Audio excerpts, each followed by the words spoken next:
Shalom family, it's your man Elijah, and thank you for joining me in Unsectarian Wisdom. And as usual, I'm a healthy, wise, strong, protected, celestial being that is loved by the Most High Creator.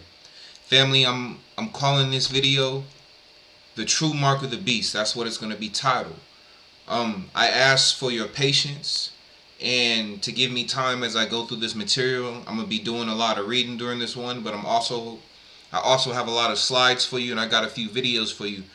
And I've been working on this video actually for a few weeks now. As I've been going through life, I'm not going to say it took me that long to, it took me that long to work on this, but also I had other things in life going on.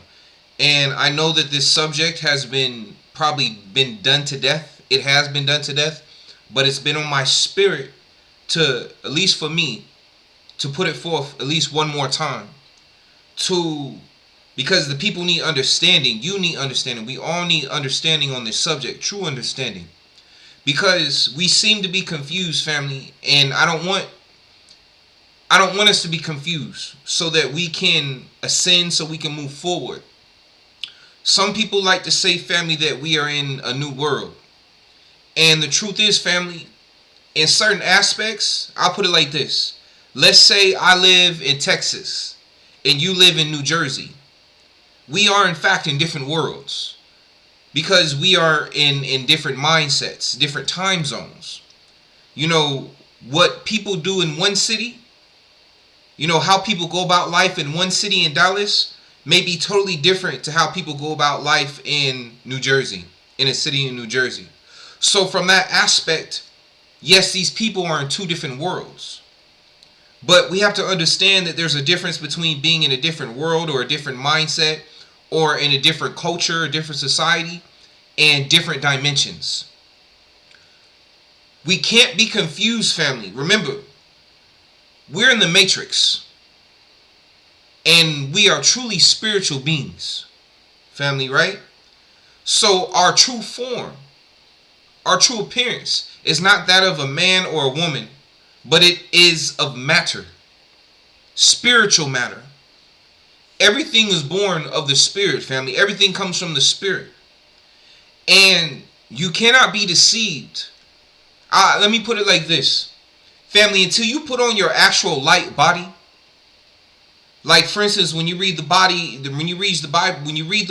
you read about how after Yahushua had died on the cross, and he would appear in front of people and then disappear. Until you have a body that is eternal, where you can shapeshift, where you can leave from one universe to go to another, from one dimension to another dimension, family, know that your time in the matrix is not up. And when you understand this, family, until this cloud busting open moment happens, whether it's a cloud, a sky bursting open moment or not, know that for sure that you have not made it, family, until you have put on your light body to where you can travel literally from different dimensions, from one dimension to another, to where you can literally transform from this physical body to the spiritual body at will. Know that you are not free from the matrix until that is the case. And even then, I would say that you're not, as long as you are holding on to a physical body of some sort, you're still not necessarily free from the matrix. You're not truly free from the matrix until you go back to the Most High's first form, the true form, till you go back to the oversoul, until you go back to source. And source is in the image of everything. Because at that point, you're spirit. You're everything in between, on the outside, underneath. You're everything. You have no body. You are not male or female. You are just everything. You're just matter. Spread out through everything, experiencing everyone and everything in a single instant, because there is no time. You're not subject to hunger. You're not subject to sleep and so-called love and fear and hate and anger and all these different things. You're just matter. You're just spirit. You are just, at that moment, as they say, you are what you see, or you are what you are. You don't need anything to speak with. So know that, family, as long as you are in this matrix, and I bring up the movie The Matrix, when Neo, once again, he made it to the room with all the TV screens with the man in the suit, in the beard. And that man was representation of, you can say Yahusha, he was representation of God, man's version of God, whatever. But he was telling Neo that this has all happened before. You've been here many times. This is going to happen over and over again. So I say that to say this, family. As long as you are in a realm where as long as you live in this realm of birth, life, death, and rebirth, you are not free from the matrix, no matter what nobody says. Because as long as you are in that realm of having to so-called die and then possess another avatar, you are not free from the matrix. You are never guaranteed eternal peace and happiness until you take on that light body or until you return ultimately to source. And don't let anyone tell you differently, because it's misleading. And that goes back into the whole why growing up, well, not growing up, but at some point in my life, I dislike that term where people say, I'm saved and always saved. That's a misleading term. Because just because you go to church and you accept Yahusha, well, let me not do fingers, and accept Jesus, because I believe in Yahusha. Just because you accept Jesus or accept Christianity or whatever religion does not mean that you are good for the rest of your life. Does not mean you are saved. It does not mean that you no longer have desires. Does not no longer mean that you're not going to go through testing and trials. Does not mean that you cannot fall from grace. So that term saved is misleading. Now, by the grace of the Most High Creator, you will not go to hell, because essentially, family, we're already in hell. And you will not spend eternity here because you can't spend eternity here. But through the grace of the Most High, you go through the process of birth, life, and death over and over again until you get that spiritual teenage angst out of you. Until you are finally able to come to the true realization of reality and accept it and serve the Most High in spirit and in truth until it's time for you to go back to source altogether. So this is hell. We are in hell, family. Hell is just another word for testing. And I'm here to break down this, what is the true mark of a beast again, family. So as long as you're in this matrix, you understand, because this is the deception that we keep falling into. This deception of what the mark of the beast is going to continue to happen as long as the matrix is here, as long as you are in the realm of birth and life and death, family. The beast system and the mark of the beast will always be evident. Yes, and like matter of fact, if you go to the Book of Mormon, it speaks about how there were hundreds of years of peace after the great calamity, and Yahusha revealed himself to the people in the land of Bountiful. It said that I think there was about 300, maybe 400 years of peace. But then after those few hundred years of peace, calamity started coming back to the land through the choices of the people. Why? Because the newer generations, as for instance, if you go back to the Old Testament and remember Daniel, not Daniel, Joseph. It said that the Egyptians, the newer generation of the Egyptians, after Joseph had passed away, knew nothing of Joseph. So they started to enslave the Israelites in the land at that time. So go now back to the Book of Mormon, talking about the land of Bountiful. Issues and wars and contention started to come back to the land because the newer generation knew nothing about Yahusha. They did not remember the time when Yahusha appeared in the land because they weren't there. And if they were there, they didn't remember because now they possess different avatars. Once your avatar switches to another avatar, family, through the death process, you no longer remember your past life. Otherwise, you could not live this life and learn whatever lessons you needed to ascend, to go forward, because you'd still be connected to your past life. So it's part of the process to us to forget our past lives. So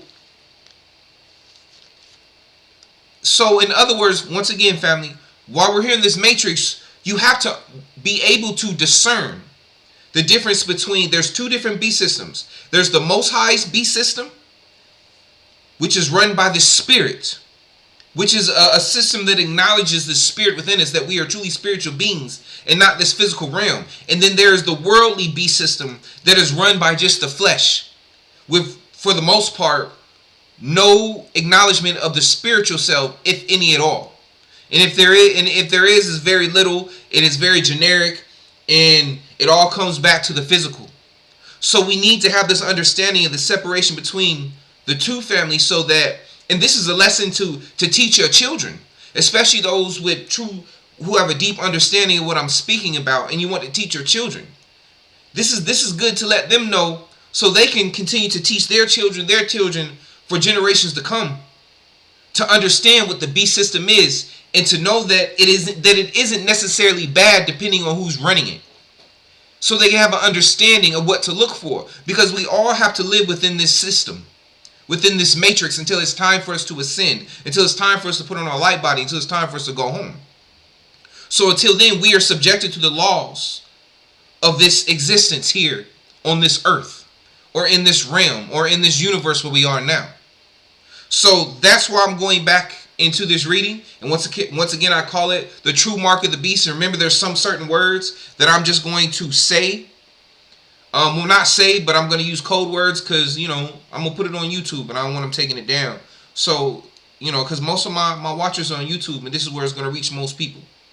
So let's go ahead. I'm gonna have some classical music playing in the background, because it helps with, not getting my video shut down. And some of you know what I'm talking about.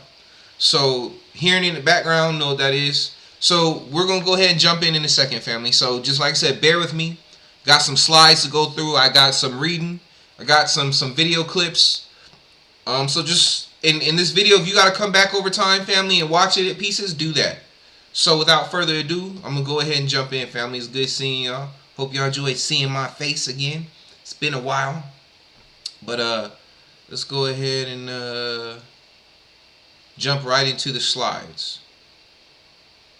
And I got some notes, too, for certain slides. Not all, but some I'll be able to just go off the head. But some I got specific notes.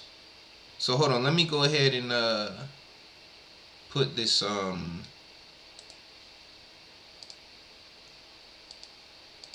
hold on, let me make sure everything, gotta make sure everything's working. Okay. But anyway, let me give me a second, family. No, that's not it. That's not what I wanted to do.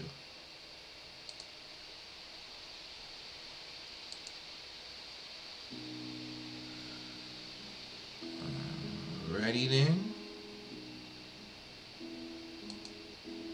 Okay.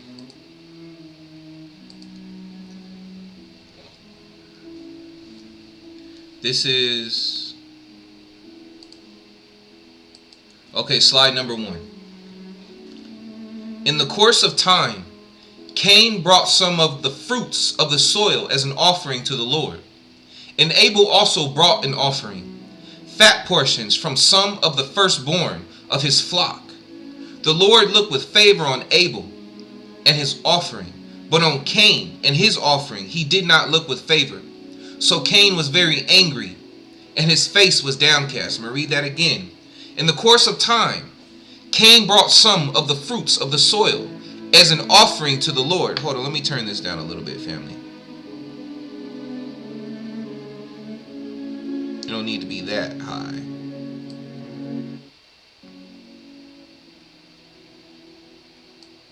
Okay, in the course of time, Cain brought some of the fruits of the soil as an offering to the Lord. And Abel also brought an offering, fat portions from some of the firstborn of his flock. The Lord looked with favor on Abel and his offering, but on Cain and his offering he did not look with favor. So Cain was very angry, and his face was downcast. That's Genesis chapter 4, verse 3 through 5. And now my notes on that. Let me go through my notes and read them. Genesis chapter 4, 3 through 5. Keep in mind a few reasons of why the Most High accepted Abel's offering and not Cain's.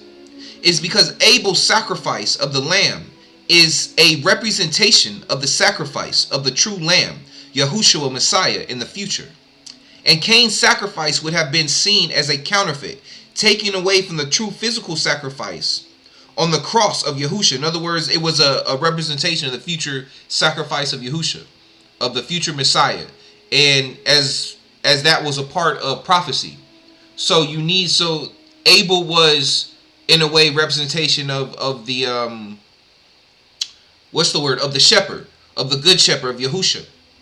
And that in him sacrificing the lambs was basically an image of things to come. So it could not be Cain's sacrifice of the fruits, because the fruits didn't provide the right image that the live living lamb would, who would be representation of the body of Yahushua. Abel's lamb is a more acceptable sacrifice because the lamb represents humankind's continued dependence on the Most High for nourishment. Because the lamb is an independent, instinctual creature, not born from a woman's womb. Man cannot simply bury a seed and grow a lamb, but through Most High given wisdom, man is taught to subdue, care for, and protect the lamb. But also man must depend on the Most High to send the rains, to water the ground, which grows the grass, to feed the lamb. So when Abel sacrifices his choice lamb, is representation of giving back to the Most High that which only the Most High can give the firstborn son. But Cain's offering, the fruit of the soil, is representation of man's creative power over the soil. The creation, care, obedience, and feeding of the lamb is all representation of dependence on the Most High. But the tilling, watering, and reaping of the fields represents man's vanity or will to create without the Most High. Cain's field is another Tower of Babel, representation. Man showing what they think they could do without the Most High, thinking they have true power. Of what man think they can do without the Most High's help, thinking they have true power. Remember, before Adam and Eve left the garden, they did not need to till the soil, but simply lived off the fruit provided by the trees in the garden. Once again, representing dependency on the Most High, meaning you must always keep the Most High on your mind, aka always in prayer. Cain represents man thinking they don't need the Most High and can survive on their own. Once again, and just so you know, family, this does go with the teaching, because this is showing the Abel is representation of the Most High's beast system, and Cain is representation of the world's beast system, man by themselves without the spirit of the Most High within their lives, without having thought on the Most High or doing things in the Most High's order, righteous order of things. Because thinking about, remember family, the lambs were created in the garden. They're animals of instinct, right? They're not plants where you can necessarily choose where to bury them and when to till the ground and all that. When it comes to like Cain and tilling the ground, family, you choose where to clear the land out. You choose where to plant the seeds. You choose when you want to plant them. Regardless of, yes, you still have to depend on the Most High, which is where they get their ignorance from. You still have to depend on the Most High to send the rain. But then even at times, if the Most High doesn't send rain, if a drought comes, man with all their wisdom, what do? They'll create a water system, or aquifer system, or they'll dig wells. They'll find a way to get the water to the land. If the rains don't come, they find a way to get the water to the fields by digging canals, digging wells, by the Roman aqueduct system. So that's another way of them being able to be like, we don't need the Most High to do this work. We could do it ourselves with our own hands, in their own vanity. And at times they'll sit there in their vanity and say, the Most High gave us the power to do this, when that's not true. You did this of your own accord, of your own free will. And not to say that you couldn't, and it's not to say that these things are bad, family. But it just depends on what system you follow. Because like I mentioned before, remember in the garden, they didn't need to till the ground. Everything was provided by the Most High. But now that after they were kicked out of the garden, they're forced to fend for themselves. But that doesn't mean they forget about the Most High. So once again, that comes where Abel. And Abel sacrificed, like I said, the lambs. Because when you take care of lambs, family, you're depending on the Most High to not only give you the courage and the strength and the energy and the wisdom to know how to take care of the lambs, but to take care of them at night because you had to sleep outside with them. And remember, Abel was representation of the shepherd. And you know, they have a lot of symbolization in the Bible of the good shepherd, of the shepherd being the preacher, and the lambs being the people of the church or the assembly following the preacher. And if it's a righteous preacher or a righteous man, they'll be leading their congregation behind Yahusha, and who in return Yahusha is leading us to the Creator. So that's why once again Abel's is accepted more, is a more acceptable sacrifice than Cain's, right?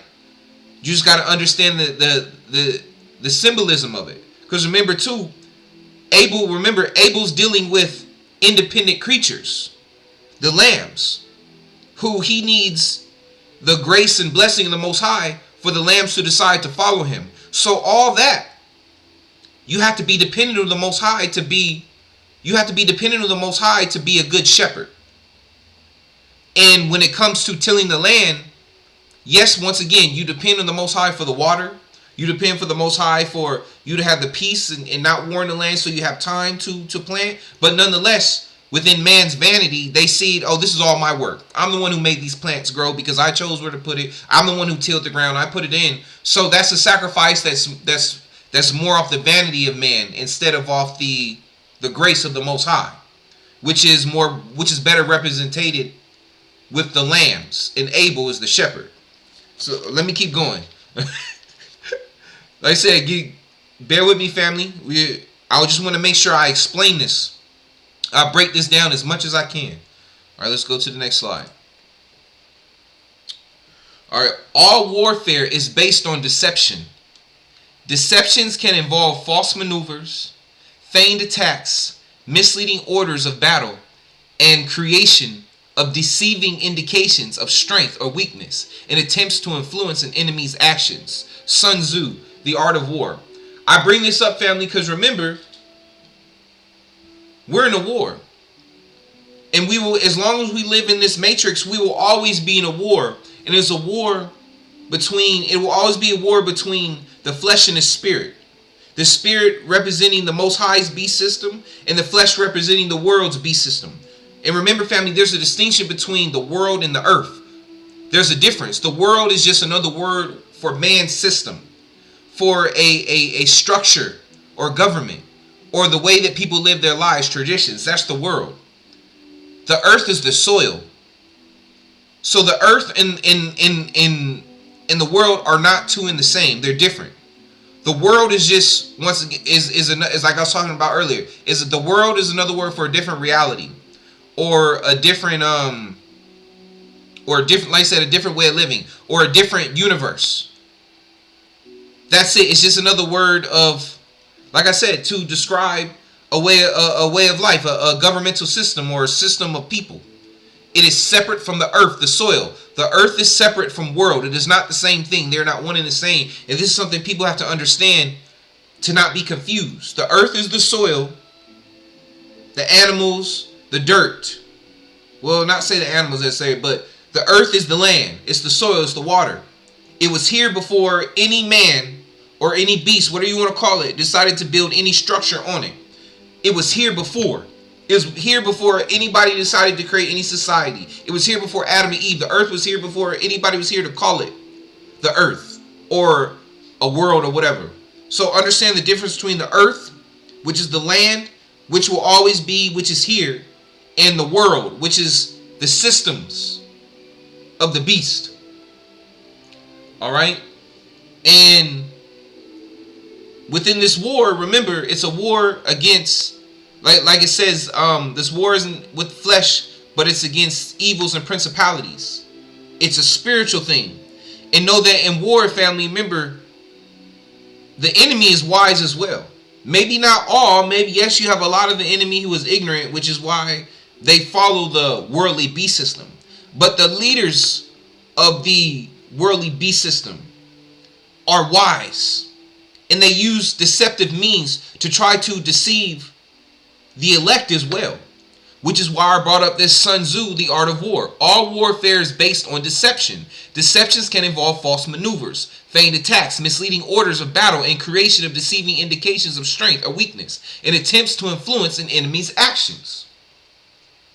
So we have to be aware of the hijack family, of the deception, to not be misled. So this is why, once again, we're doing this teaching to understand the difference between the physical beast system, the world's beast system, and the spiritual beast system. They're two different beast systems.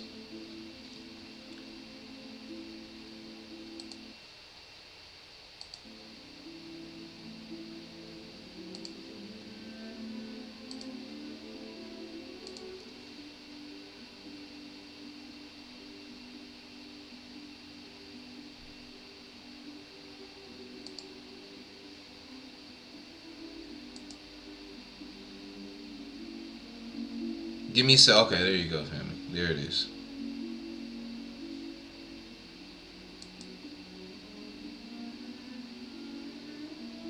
Give it a second. It was buffering.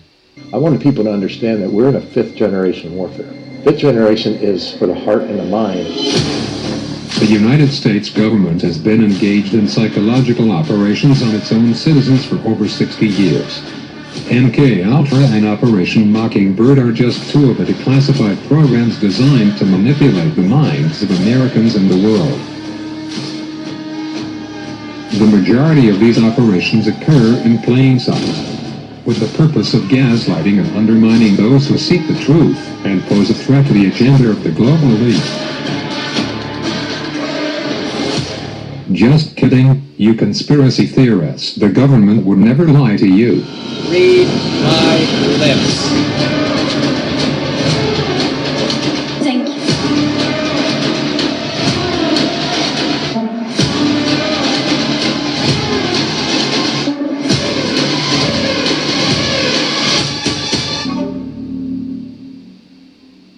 Okay.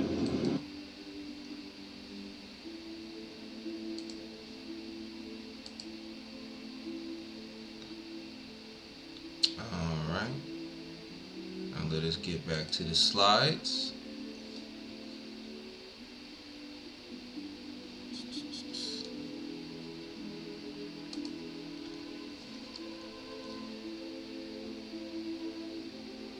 Okay. Hold on. Okay. Genesis chapter 4, verse 8. Cain said to his brother Abel, Genesis chapter 4, verse 8. Cain said to his brother Abel, "Let us go out in the field." When they were in the field, Cain attacked his brother Abel and killed him. Deception. You saw the deception?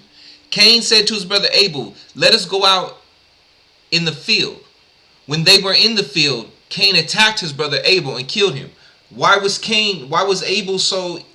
Abel go so easily with Cain? Because Abel didn't know that Cain was about to take his life.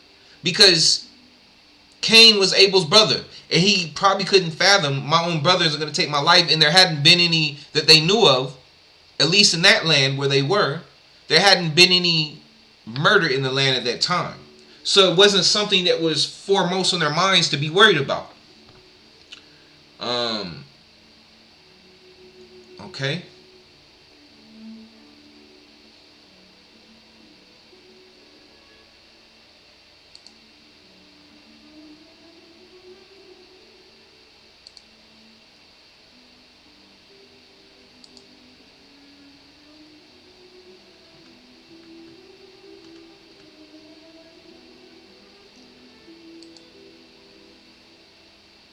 And because you are in a war, because this is a 5th generation warfare for your hearts and your minds, it's done mostly by digits, right, through the computer and those kind of things.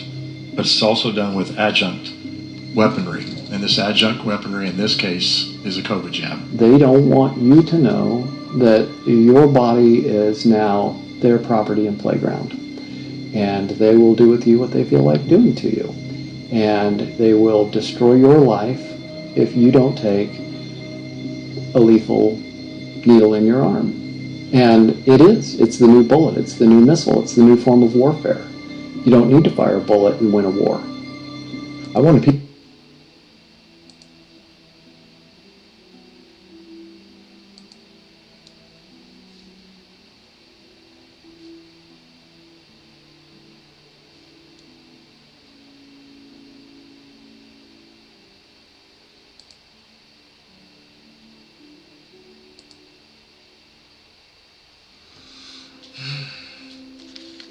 Slide 4. Okay, here we go. Genesis chapter 4, verse 6 through 7. Then the Lord said to Cain, "Why are you angry? Why is your face downcast? If you do what is right." Genesis chapter 4, verse 6 through 7. Then the Lord said to Cain, "Why are you angry? Why is your face downcast? If you do what is right, will you not be accepted? But if you do not do what is right, sin is crouching at your door. It desires to have you, but you must rule over it." Pay attention, family, to some things that were mentioned within this verse, on this slide that goes with the teaching. Angry. It said that Cain was angry. And the definition of angry, you're going to go look it up. I'm not going to show it on this right now, but I'm going to read it. I wrote it down. But you can also go and look it up. And it's angry. And you should know I'm not lying about this, because especially if you're an adult, you should understand what angry is. But it says angry. Feeling or showing strong annoyance, displeasure, or hostility. Similar words are irate, annoyed, vexed, irritated. Angry is a what, family? What did it say? Angry is a feeling. It's an emotion within your heart, within your mind, something you feel, right? Also, remember here another word. Notice another word they use within this verse. Desire. And the definition for desire: a strong feeling of wanting to have something or wishing for something to happen. Desire is a feeling. Angry they're both feelings, right? But desire is also in between a feeling and wanting something. But you feel this desire. You feel this desire with your emotions. Whether it's a desire to want to hurt someone, so you're angry with that desire. You want to hurt someone, so you're angry, or a desire for so-called physical pleasure, which could be represented, go hand in hand with joy. So you got to understand these things, understand these emotions. These things start within, family, start in the mind and the spirit, right? Let's go on to the next. Hold on one second, family. My bad. Okay. So, chapter 2. 2 Corinthians chapter 10, verse 5. Casting down imaginations and every high thing that exalteth itself against the knowledge of God, and bringing into captivity every thought to the obedience of Christ. So, once again, that takes us back. What are we talking about? We were talking about Cain. Remember, it said that, let me go back real quick. The Most High said, then the Lord said to Cain, "Why are you angry? Why is your face downcast? If you do what is right, will you not be accepted?" Right there, he said, "Why are you angry?" And what were indications he was angry? Maybe he was doing something, but also his face. Remember, fam, people wear their emotions on their face. If you do what is right, will you not be accepted? But if you do not do what is right, sin is crouching at your door. It desires to have you, that word desire, but you must rule over it. And how do you rule over that desire? How do you rule over that anger? Casting down imagination. Imagination is where, family? In your mind, in your spirit, in your thoughts, and every high thing that exalteth itself against the knowledge. Knowledge, where's knowledge? In your mind, in your spirit, family, right? And bringing into captivity every thought. He said right there, bringing into captivity every thought. This anger, which was in his mind, this desire, which is in his mind, started in his mind and his spirit. And bringing into captivity every thought to the obedience of Christ. In other words, bringing, and remember family too, Christ, and we've gone over this, Christ means, it's just another word for a soul. There's a difference between Christ and Yahusha. There's a difference between the man Yahusha, the leader Yahusha, the teacher Yahusha, and the Christ. The Christ is like another word for spirit, for soul. Everyone has a soul. This is what Yahusha was telling us. Why Yahusha said, ye are all gods. We're all angels. We're all spiritual beings, angels, whatever you want to call it. We are NPC. We are higher AI forms, or another word. There's NPCs and higher AI forms. Higher AI forms are people with souls. People who are the Christos. The Christos is your soul.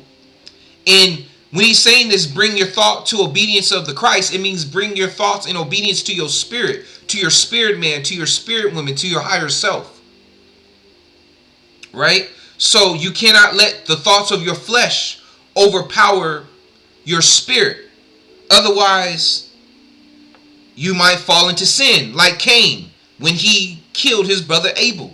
Because he did not bring those, like he said earlier, he didn't listen to the Most High and bring his thoughts of anger and hate and subdue them with the righteous thoughts of his higher self, of the Most High, of the Holy Spirit within him. Which then, and since he did not do that, he eventually succumbed to his negative thoughts, to his negative desires, and acted with his hand to literally destroy his brother. So this is how you rule over sin, or the thoughts of sin in your mind. Casting down imagination and every high thing that exalteth itself against the knowledge of God, and bringing into captivity every thought to the obedience of Christ. And that's through prayer, fasting, family, meditation, studying the word, live what you preach. You know what I'm saying? If you say one thing and this is how you're supposed to live, then you follow that. As they say, do the thing. What's the word? I hate it when this happens, family. When anyway, let's keep going. You get what I'm saying? Don't just walk the walk. Don't just talk the talk, but walk the walk as well. And this is how you bring these negative desires and things into captivity. All right, let's go to the next slide. Genesis chapter 4, 10 through 11, in verse 15. The Lord said, what have you done? Listen, your brother's blood cries out to me from the ground. Now you are under a curse and driven from the ground, which opened its mouth to receive your brother's blood from your hand. He said, what have you done? In other words, a choice that Cain made with his hands. Once again, after the Most High told him to take control of his thoughts and his mind and his anger, to subdue it. And he didn't listen, and what did he do? What have you done? He took his brother's life, and now his brother Abel's blood is spilled upon the land. I'm on slides. Okay, let me read. The Lord said to Cain, what have you done? Indicating that Cain allowed his negative sinful desires, feelings, control him. Hold on. The Lord said to Cain, what have you done? Indicating that Cain allowed his negative sinful desires to control him and cause him to sin. Example, have you ever been around someone and you just had this overwhelming feeling? Okay, so I want to say this. Then the Lord put a mark on Cain so that no one who found him would kill him. Now, I say that, I read this and put this because I need you guys to understand, family. That mark doesn't necessarily mean a physical mark, a tattoo, or something like Harry Potter, or a thunderbolt on the head or something. And this is the example I want to read for you. Have you ever been around someone and you just had this overwhelming feeling or anxiety that you should not be around them? Like your spirit is not at rest around them, or you don't feel safe. Even when you look at them, they may not have any noticeable marks on their flesh or otherwise that stand out. But when you look at them, especially in their eyes, something just doesn't seem right. So, in other words, family, I like, for instance, I've been in a situation before when I remember I was in a driving school before I became a over-the-road truck driver. And my roommate at the time, because we were both going through the class at the same time, so they put us up in a hotel near the school, and I had a roommate. I was staying in Georgia. One day he asked me, if I wanted to go roll them to go meet some of his. He no longer lived in Atlanta. He used to live in Atlanta area, but now he moved more to the sticks in another part of Georgia, some hours away.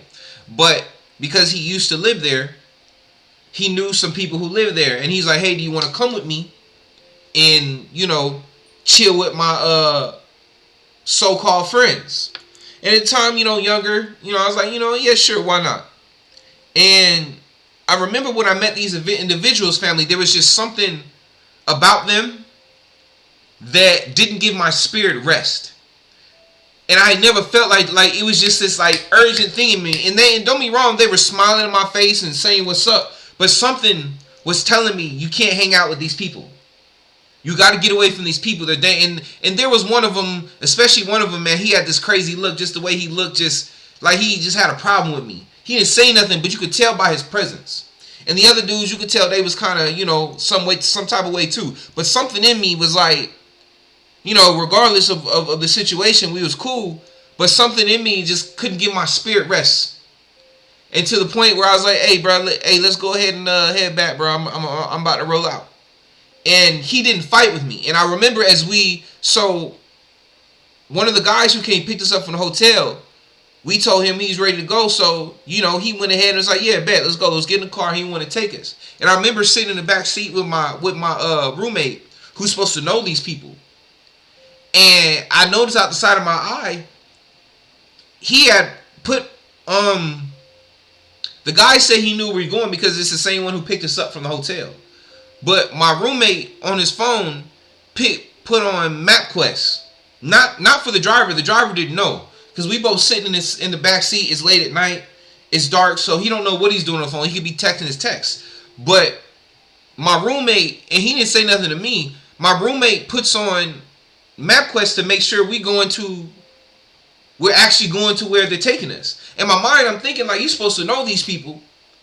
But I'm guessing he felt the same thing because even he's sitting there thinking let me make sure we going to where he said he taking us. So what I want to say, family, is that mark doesn't have to necessarily be a physical mark. But remember, family, too, every person's body has an aura. They have this spiritual aura around them. They have an energy field. And you could do research on this. I forget what it's called. They called it what science has indicated in the name they've given to it. But every person has a energy field around them. And when you come into their presence, you can feel it. When people say some people walk in the room, they just light up a whole room.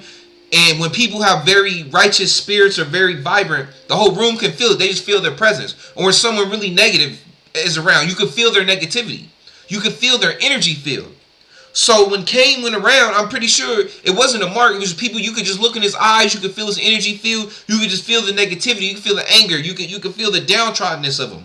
You could just feel his energy.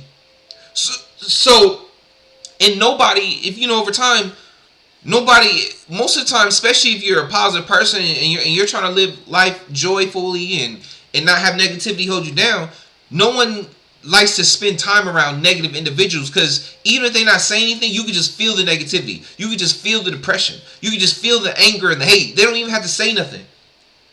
And you can also see it in their faces, in their expressions, in their actions, even if they're not telling you, even if they're not necessarily doing anything negative that moment. You can just see in their movements and the things they say. You just feel it, family. Okay, so let me keep going. Hold on. I'm gonna do another thing real quick. Just make sure I'm on the right slide. Okay. Next slide. Exodus chapter 13 verses 8 through 9. On that day, tell your son, I do this because of what the Lord did for me when I came out of Egypt. This observance will be for you like a sign on your hand and a reminder on your forehead that this law of the Lord is to be on your lips. For the Lord brought you out of Egypt with his mighty hand. Egypt is another word for bondage, family.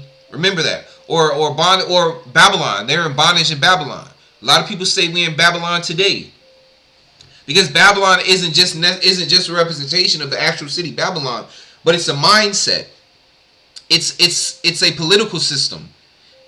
It's a set of beliefs and values, the way that people live their lives, as well as, once again, Egypt, meaning bondage, right? And go back, what did it say? On that day, tell your son, I do this because of what the Lord did for me when I came out of Egypt.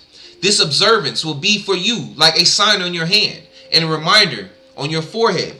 Now, let me read a note I wrote for this specifically. The Passover, like many, because this, in Exodus chapter 13, verses 8 through 9, this is dealing with the time of Passover. The Passover, like many other holy days and Sabbaths, are to help keep the Most High on the mind and in the thoughts of his people. And as Cain demonstrated, whatever you constantly dwell on in your mind eventually becomes a desire, and you act on it.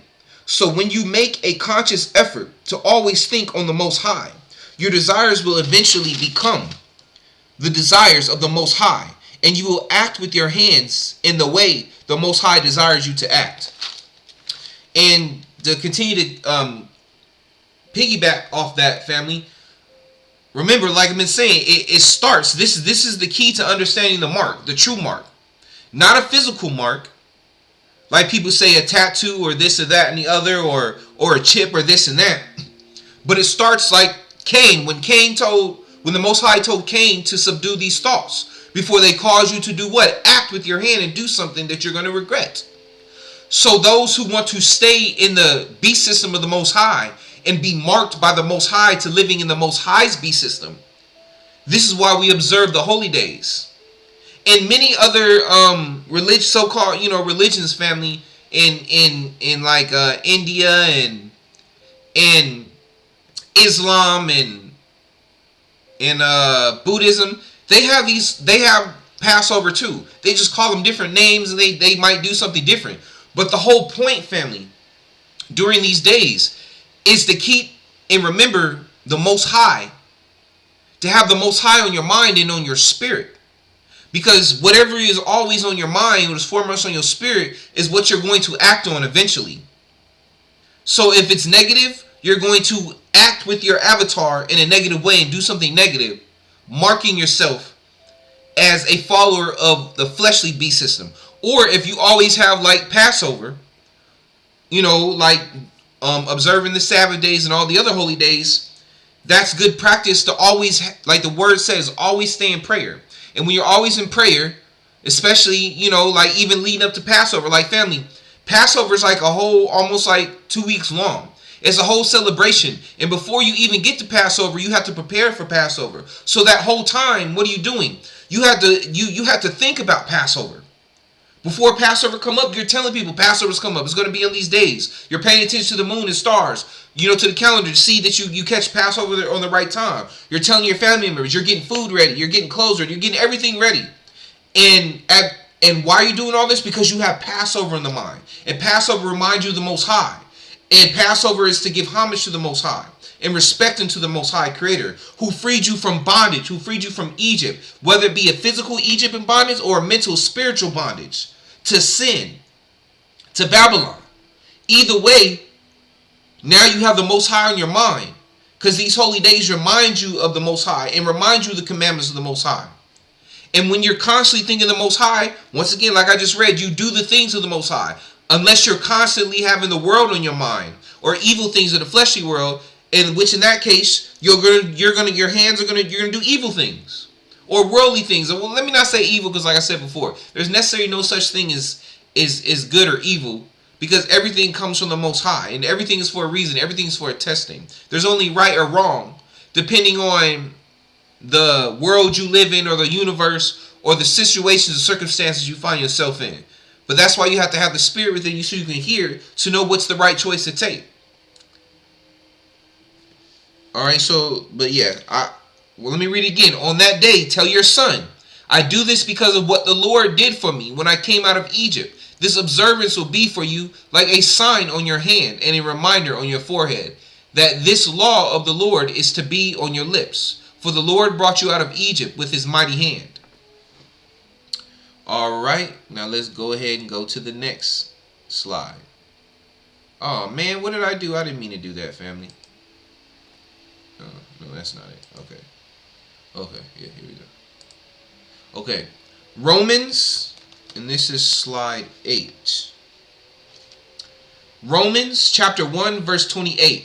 And as they did not see fit to have God in their knowledge, God gave them up to a depraved mind to do the things not being proper. Once again, if your mind is always dwelling on negative worldly things, the Most High, it's going to take over your mind. Once again, back to Cain. The Most High told him what? To subdue his anger, to subdue his desire, his evil desires, his negative desires, his anger, before it overtakes them. And if you don't subdue those negative thoughts and desires within you, eventually, and as they did not see fit to have God in their knowledge, God gave them up to a depraved mind to do things not being proper. Once again, this comes to why we those who choose to, you don't have to, because remember, everything's free will, but those who choose to observe Passover, who have a true understanding of why we do these things, or the Sabbaths and things, it's to keep them, or why people wear seats like my prayer shawl that you guys always see me wear when I do my videos. These are all things to remind me, or to remind us of the Most High, and the grace and mercy of the Most High, and the knowledge and wisdom of the Most High, right? Otherwise, if we don't take the time to observe the Most High constantly, like the word says, we want to constantly stay in prayer. It doesn't mean always walk around saying, "Our Father, Thou art in heaven." It's just meditating on the Most High in your mind. Always keep the Most High in your interactions with people. Like people say, whatever you do in life, tell yourself you're doing it for the Most High. So whatever you're doing, you're going to do it cognizant of the laws of the universe that the Most High is given to all creatures. In other words, doing to love the Most High with all your heart, and to do unto others as you would have them do unto you. So you don't go around hurting people, stealing from people, being a shady businessman, and all this type of stuff, right? When you hold on, let me go ahead and read some.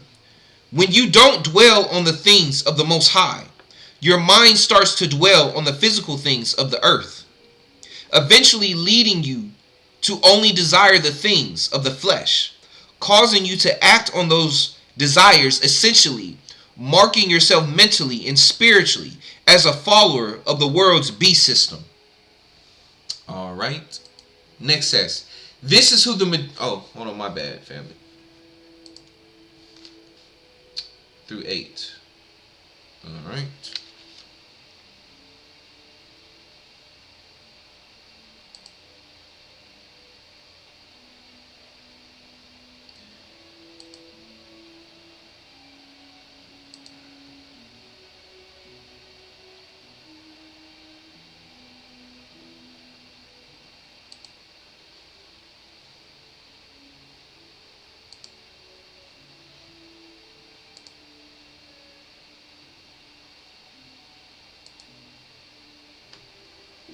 Get vaccinated. It's incredibly effective, but the truth is, not enough people are getting it. We've got to change that so we can all have a safe and healthy holiday season.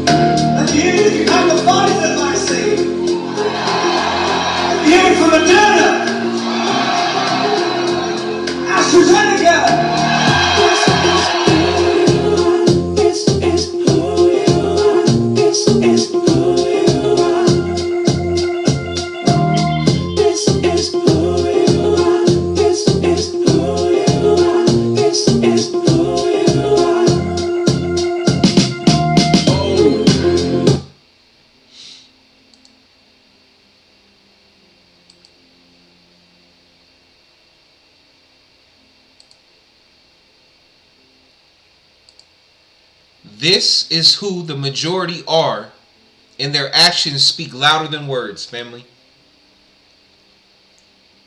This is who you are, as the song reverberated, right?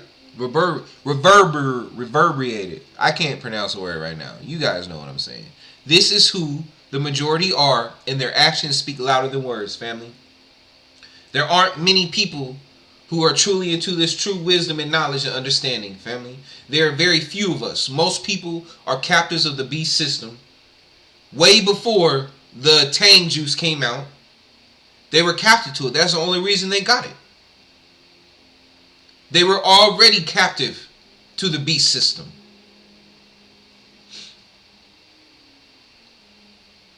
Alright, well, let's keep going. Hold on. Oh man, why is it? Stop acting up, man. Okay, size 9. Okay. Hold on.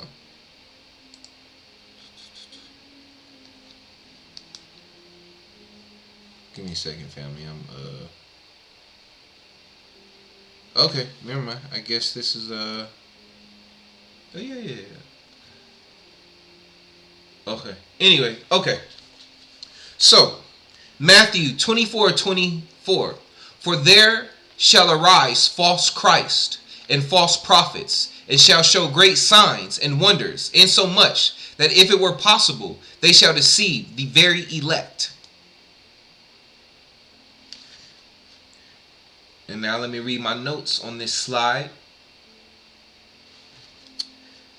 Okay, let me read it one more time. Matthew 24:24. For there shall arise false Christ and false prophets, and shall show great signs and wonders, insomuch that, if it were possible, they shall deceive the very elect. Celebrities, athletes, politicians, people in the healthcare industry, religious leaders, all false Christs, because Christ is really just another word for soul or spiritual being. No, we are not all Yahushua, but all who are not NPCs and are higher AI forms have souls or Christos. These false Christs go around telling their followers to drink Tang juice, knowingly or unknowingly bringing the masses into a deeper sleep and making them even more dependent on the beast system. Then you have these religious camps out here telling people that this is the one and only mark of the beast that we've been looking for. And as long as you don't get it, you won't be lost.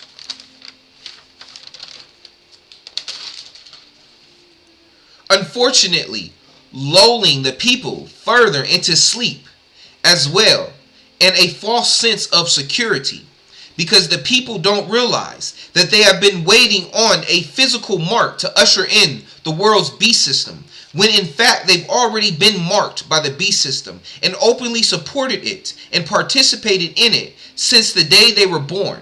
Drinking the Tang juice was only a way for the corporations to tag their livestock and ensure that the livestock will now always have to depend on and support the world's beast system for their physical health and well-being, especially the medical and pharmacia systems.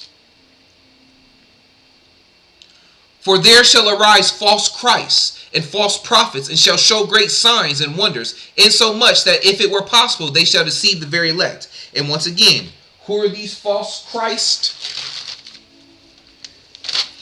We're always thinking, in physical, like in church, we're always thinking a false Christ has to be like grown up, blonde hair, blue eye guy walking around. That's how you know. No. Yahushua said, you are gods. He said the kingdom of heaven is nigh. Because it was all around him. Because we are the kingdom. He's talking about the spiritual beings within us who we are. We are the Christos. But these false Christ, or the false Christos, in other words, these people who have souls but who have joined the side of the enemy. Remember, war is deception. They are who? The celebrities, the athletes, the politicians, people in the healthcare industry, religious leaders. Same. All right, let's go. All right, next. Okay. I don't know why it does. It's always okay. Oh wait, hold on. Oh yeah, okay, no, I'm good for a minute. Okay, so slide. Okay. He causes all, both small and great. He causes, Revelations chapter 13, verses 16, 18. He causes all, both small and great, rich and poor, free and slave, to receive a mark on their right hand or on their foreheads, and that no one may buy or sell except one who has the mark or the name of the beast or the number of his name. Here's wisdom. Let him who has understanding calculate the number of the beast, for it is the number of a man. His number is 666. Keep following me, family. We get an understanding as we go through. Keep following me. So,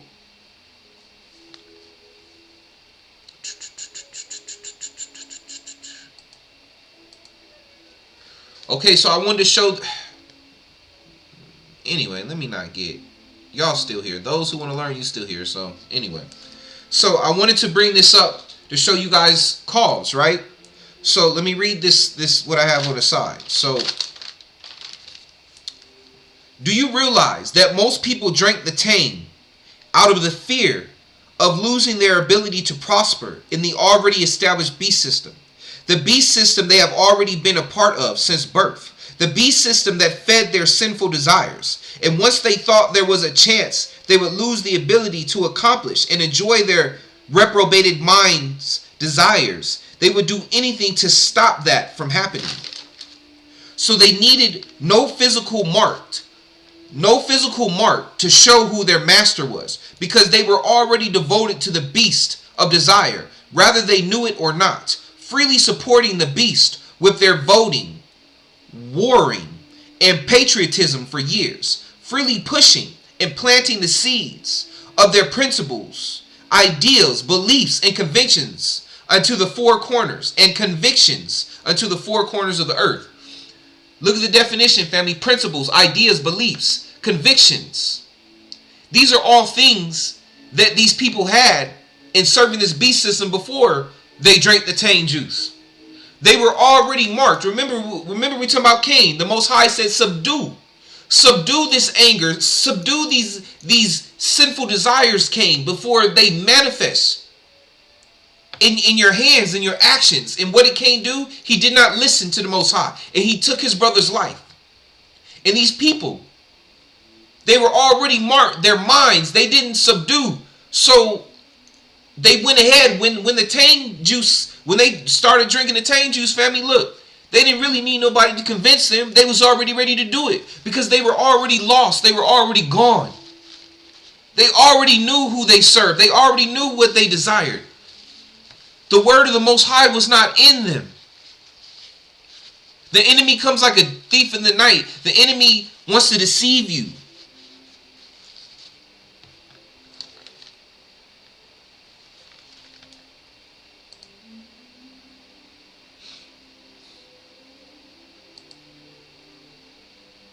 All right. Matthew. Okay, so Matthew chapter 18 verse 7. Woe to the world because of the things that cause people to stumble. Such things must come, but woe to the person through whom they come. Once again, those celebrities, those politicians, those people into pharmakia and those things of that nature. Come on, man. Stop popping up. I don't need you right now. You messing up my vibe, man. Messing up my vibe, yo.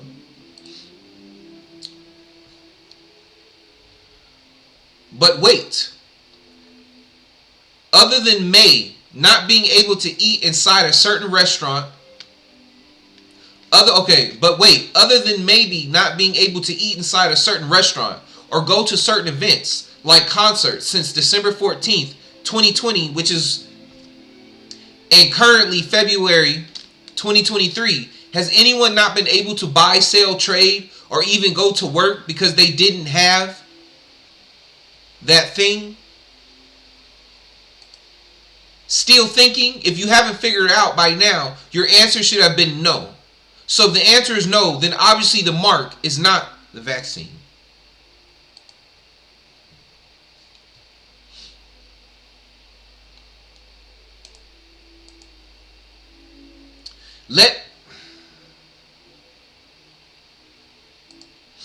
Let him who has understanding calculate the number of the beast, for it is the number of a man. His number is 666.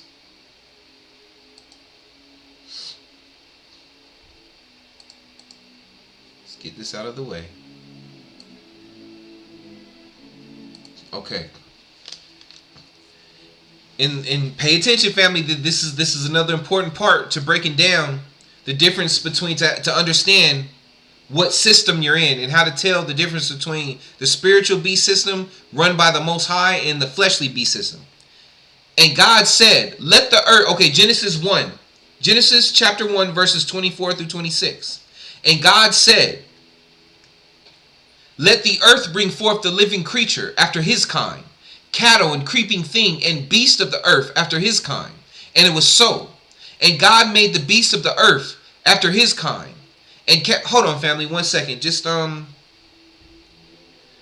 with me once. Hold on, I'm gonna let you look at my beautiful face for a second, family. It's been an hour. We're gonna take a quick break. Just not a long break. Just like really maybe a minute or two. Literally a minute or two. Well, I need a break for a minute or two, family. So just give me a second. Just bear with me for a second. Give me a second. Second. No, okay, not actually a second, because then it'll be done already. Look, y'all know what I'm talking about, man. Just don't be smart asses.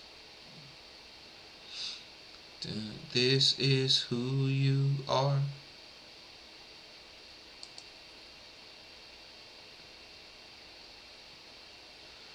Okay.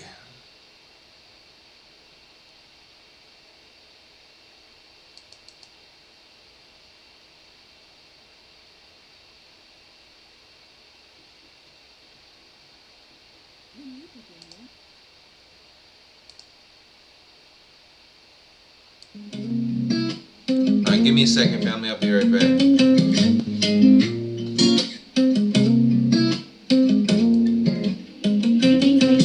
Jerusalem, Jerusalem, Jerusalem, Jerusalem. We wanna go back home, go back where we belong. Forgive us for our wrong. I pray this reach the throne. Jerusalem, Jerusalem, yeah. Jerusalem, Jerusalem, yeah. We wanna go back home, go back where we belong. Forgive us for our wrong. I pray this reach the throne. Jerusalem, city of David, Mount Zion. That's the place that the Father put his name on. Them the people that the nations got their aim on. We found out where we from, that was game on. Jerusalem, we did you so wrong. We broke the laws, he left us alone. We waking up, we wanna come home. We follow Christ, ain't casting no stones. Jerusalem, yeah. Jerusalem, Jerusalem, yeah. We wanna go back home, go back where we belong. Forgive us for our wrong. I pray this reach the throne. Jerusalem, Jerusalem, yeah. Jerusalem.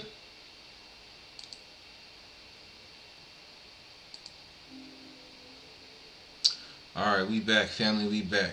Hold on, let me make sure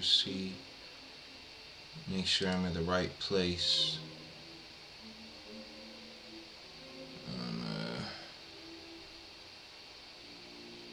Okay.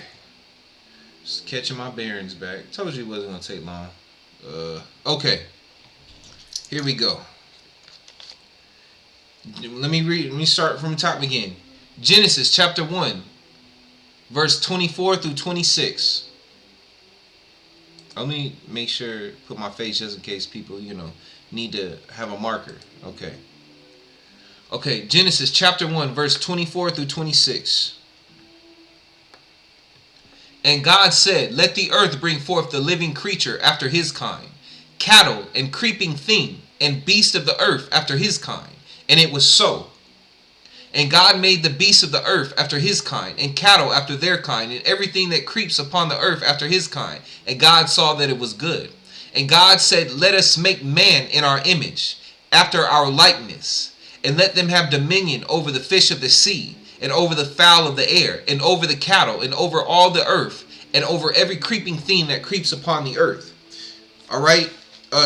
So refer to the screenshot. Oh, hold on. My bad. Notice. Okay, hold on. Let me keep going real quick. Go to the next one. Now, these are the different creatures or animal classes. You got fowl, birds, chickens, turkeys, ducks, swans, eagles, etc., etc. Meaning, yes, there's more, but I'm not gonna sit here and list them all. We'd be here all day. You got fish, water-dwelling creatures, sea monsters, mammals of the ocean, tuna, cod, catfish, whales, dolphins, crabs, shrimp, clams, etc., creeping things, reptiles, bugs, Komodo dragons, iguanas, cobras, black widows, worms, caterpillars, ants, and etc., cattle, cows, oxen, bulls, bovine, and etc., beasts, lions, tigers, bears, gorillas, humans, and etc. And God said, let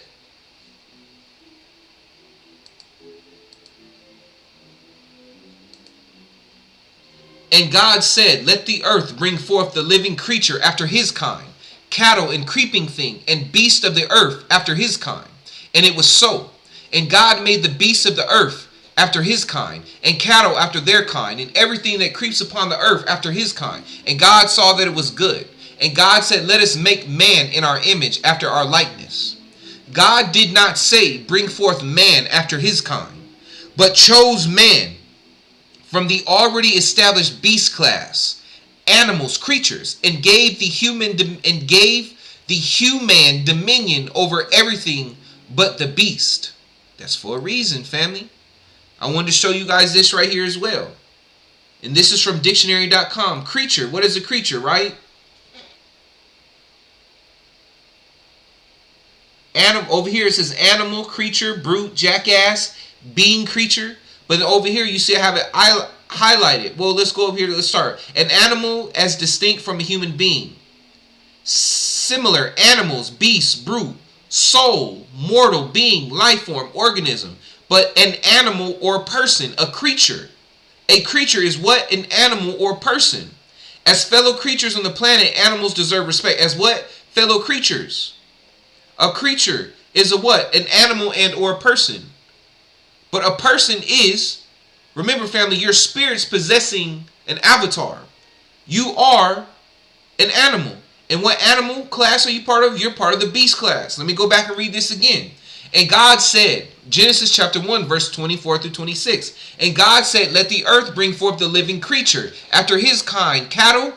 And God said, we got to pay attention to the sentence context, family, and how the sentence flows to understand what I'm saying.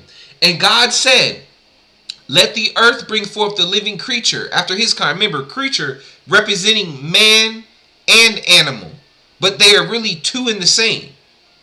Right? Let me show you.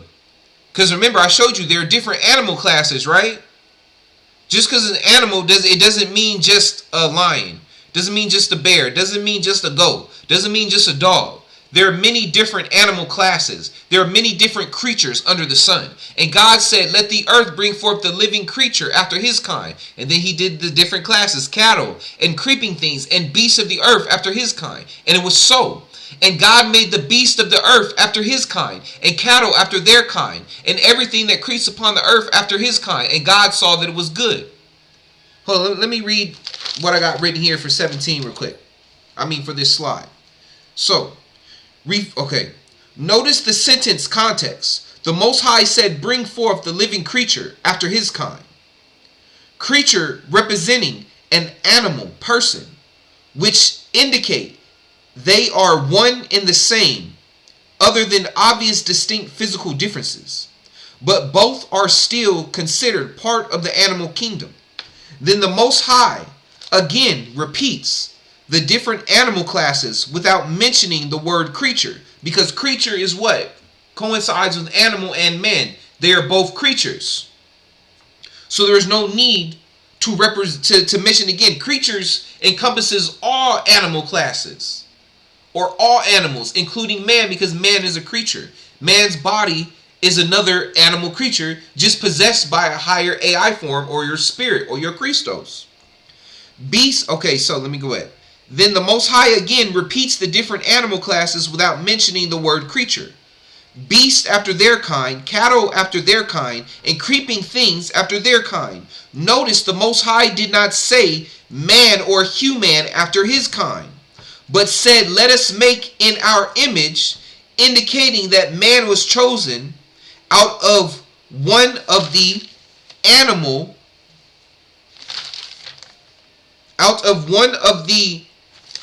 classes already established beforehand. Let me read it again, family. So he said, and God, remember he said, and God said, let the earth bring forth the living creature after his kind. Creature encompassing all the creatures. And now the Most High mentions which creature classes. The cattle class, the creeping things, and the beast of the earth after his kind. And it was so. And then once again, then he repeats it. But what does he repeat it this time without? The word creature. Because creature encompasses them all. And God made the beast of the earth after his kind, and cattle after their kind, and everything that creeps upon the earth after his kind. And God saw that it was good. And God said, let us make man in our image. He didn't say make man after his kind. What he was saying is man was already made, but he chose because man was already represented in the beast class. So he chose the man with our 5 fingers and our opposable thumbs to be the best representation, to be the highest form on the food chain, which actually probably would be the highest animal in the food chain would probably actually be the lion or the bear, because they eat humans, and humans, we're not supposed to eat each other. Let's say we can't, which you shouldn't, but we can, but we don't choose to do that readily on everyday basis. Maybe there's few rare occasions, but most people don't go around eating other people. But lions and tigers and bears will eat a person. So, and God made the beast. Okay, so remember, and God, let me read again. And God made the beasts of the earth after his kind, and cattle after their kind, and everything that creeps upon the earth after his kind. And God saw that it was good. And God said, let us make man in our image, after our likeness, and let them have dominion over the fish of the sea, and over the fowl of the air, and over the cattle, and over all the earth, and over every creeping thing that creeps upon the earth. Now let me finish reading this. Indicating that man was chosen out of one of the animal classes already established beforehand. And that class of animal was the beast system. And that is also established by the Most High, giving dominion to man over all the earth, representing the soil, like we talked about earlier, not the world, and all the animal classes except the beast. Hold on, let me go back. And that class of, okay, hold on. Indicating that man was chosen out of one of the animal classes already established beforehand.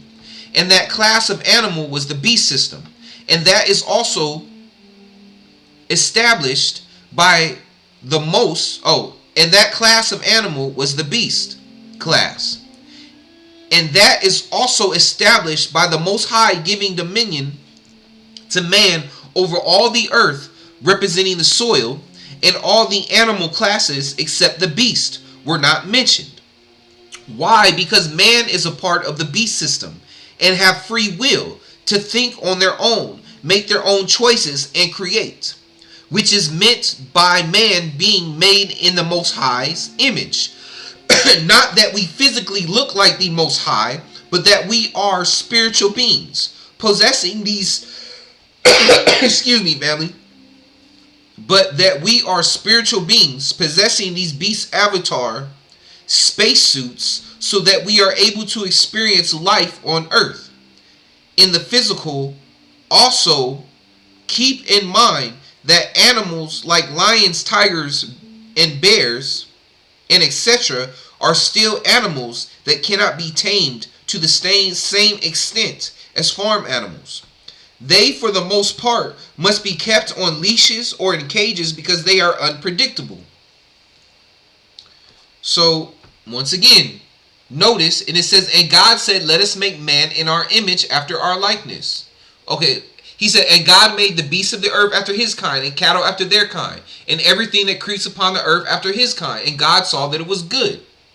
And God said, let us make man in our image, after our likeness. He did not say man after our kind, because man is a part of the beast class of animals. And this ain't me getting into Darwin, and it's not me saying that we evolved from monkeys. I don't believe in that. Monkeys is just part of the beast class. They just another different beast. That's it. We might have similar DNA because they have opposable thumbs. They're like us in certain ways. But that doesn't mean that we're actually cousins. It doesn't mean that we're actually related in that way. It's just another creation of the Most High. Is the Creator not allowed to make something similar to us if the Creator wants to? Just saying. Who are you to say what the Creator can and can't do?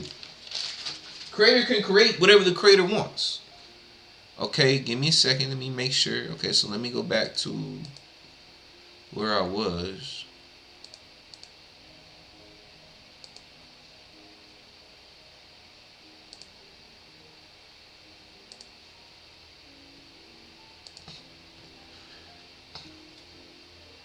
And this is, okay, so after that. Alright, family, now we're gonna hop into some reading. So slide 9 through 20. Alright, let's get to some reading.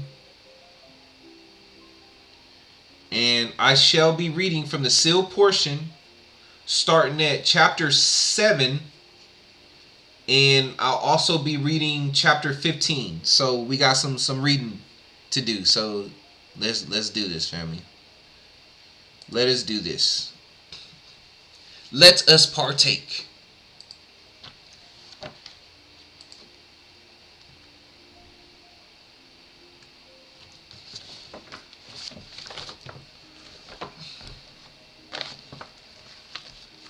And this is just to go along what I'm reading, so follow along, family. This is just to give you guys some references. This is the sealed portion, chapter 7, and I'm on page 19. I'm about to read from this chapter, from chapter 7, only verses 4 through 5. Behold, there were also animals that appeared like unto Adam and Eve, they having lived among the order of animals in the other parts of the world. But Adam and Eve knew nothing of them, nor did these other animal beings know about Adam and Eve. Okay?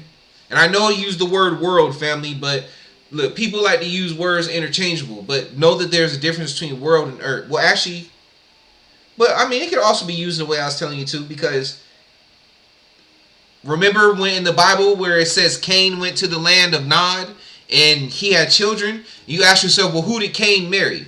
Okay, they were part of the beast system in their world. So there you go. That's to just give reference to what I'm talking about. Adam and Eve weren't the only beings on the earth at the time. They were just the only of their kind. They weren't the only creatures or the only beast, but the only of their specific kind of beast. And we will find more about that as we keep reading. So now we'll go to chapter 15, family, of the sealed portion. And I will be reading verses 21 through 37. And I'm on page 66. So if you guys have the book, you'll follow along.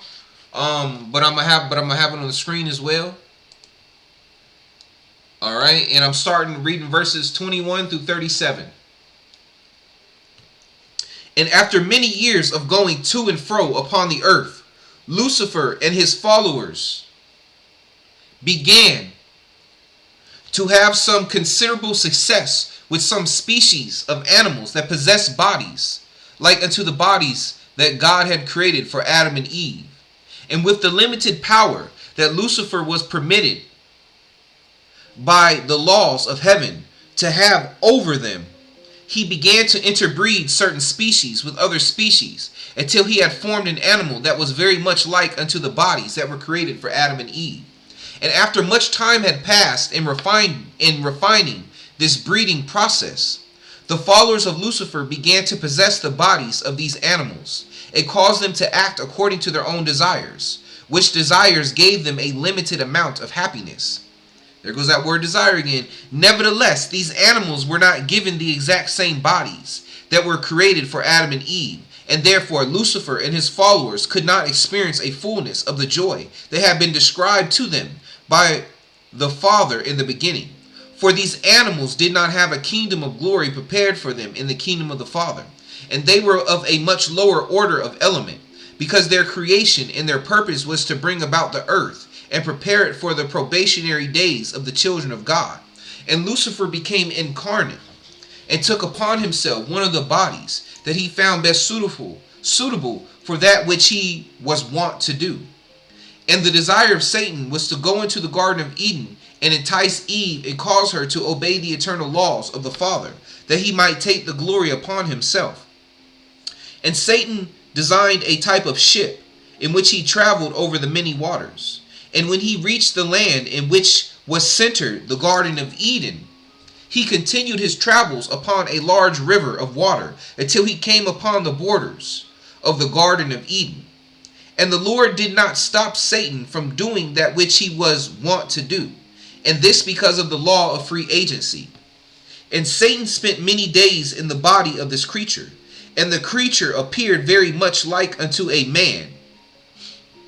And for many days he secretly watched the goings and comings of Adam and Eve in the Garden of Eden. And when there came a time that Eve was alone, washing herself on the borders of the garden, Satan came forth out of his hiding place and introduced himself unto Eve.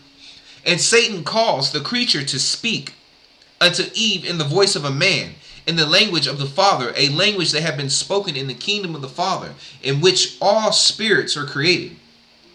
And Satan spake unto her, and Eve was not afraid, for Eve knew not what to be afraid of, she being innocent in the Garden of Eden. And Satan touched Eve in a manner that Eve had never been touched before. And when he touched Eve, she was surprised and astonished at the feeling that it caused to come over her. And Satan said unto her, Knowest thou not that these feelings that thou art experiencing at this time are those blessings that the Father hath given unto thee, that thou mightest partake of the joy of which he partaketh? And Eve answered him, saying, I do not know about the feeling of joy of which our Father hath spoken, for I have not yet experienced this joy in all things. But in the things that I have experienced, I do not know what joy I should feel. And Satan said unto her, When I touch thee in this way, doth it not give unto thee the feelings of joy? And these feelings are the only way that thou canst comply with all the commands of the Father. For did not the Father command thee and Adam to multiply and have joy in your posterity? And how can ye have joy in something that ye do not have? And Satan enticed Eve and showed unto her the pleasure of which he had spoken. And Satan took Eve and showed unto her the way that other animals that were like unto him, whose body Satan had possessed, produced their offspring. And Eve gave into the enticings of Satan and conceived within her. And immediately upon knowing that Eve had conceived within her womb, Satan departed from the creature, whose body he had possessed, and immediately upon departing the creature, fell dead into the water, and was washed away by the great waters of the rivers that ran near unto. Family, I want to say this. If Eve and Adam did not possess the bodies of beasts, then how was Lucifer able to deceive Eve, and not only deceive her, but impregnate her? The last time I checked, a woman can't have a baby with a dog or a horse. It doesn't work like that. So there had to be similarities, so they had to be both creatures. Remember, Adam and Eve, we are not these avatars, family. We are spiritual beings. Okay? These avatars are just beasts that live in this physical realm on this earth that our spirits possess. Alright, that's the end of that right there, of that reading. There's still going to be more reading, but that's just the end of that reading until further reading. We will get back to the slides now. All right, so now let me get back. Okay, so all right, now we're going to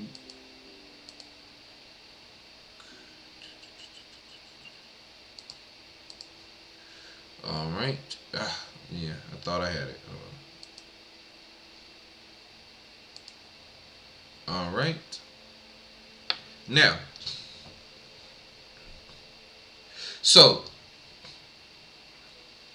and do not fear those. Okay, Matthew chapter 10, verse 28. And do not fear those who kill the body, but cannot kill the soul, but rather fear him who is able to destroy both soul and body. Important. Let me read that again. Matthew chapter 10, verse 28. And do not fear those. And do not fear those who kill the body, but cannot kill the soul, but rather fear him who is able to destroy both soul and body in hell.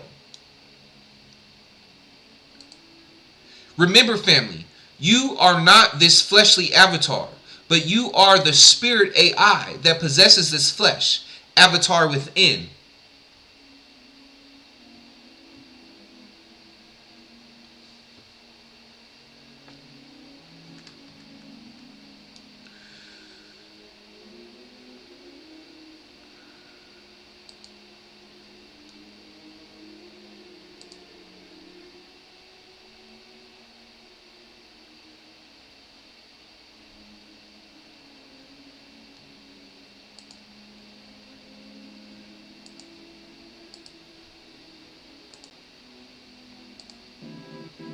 I guess I better go. I don't want to be late for my own party.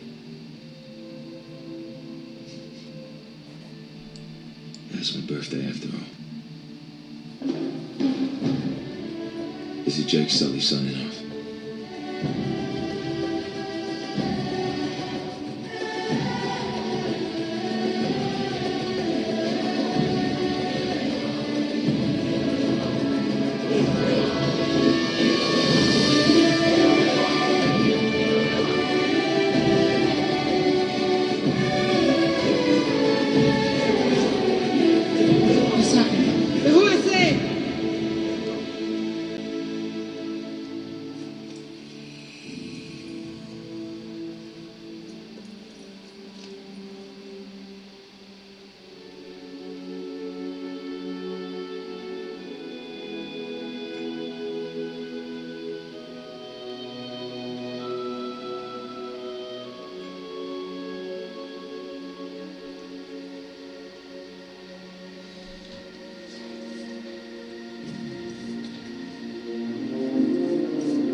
Because the brain does not create consciousness. The brain downloads consciousness. Consciousness is actually streaming in from higher dimensions, just like gravity is coming from higher dimensions. By the time it gets to the third dimension, gravity is extremely weak. Yeah. It's spanned through multiple dimensions. Our same thing with our consciousness, where it's actually coming from much higher dimensions and it's streaming down. Now, this avatar body is literally encoded to pick up a specific dot frequency. In other words, I'm 99.1, you're 99.2, somebody else is 99.3. We're all coming from the same radio station. However, are fine-tuned to pick up a point dot number of that frequency. So this avatar encapsulates a specific version of that frequency and encapsulates it temporally in time, temporary but temporally, into this avatar body for the purpose of us being able to animate it throughout its lifetime, then also then transmit back to source the information. So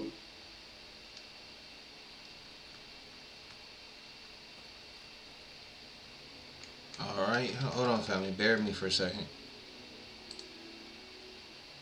All right.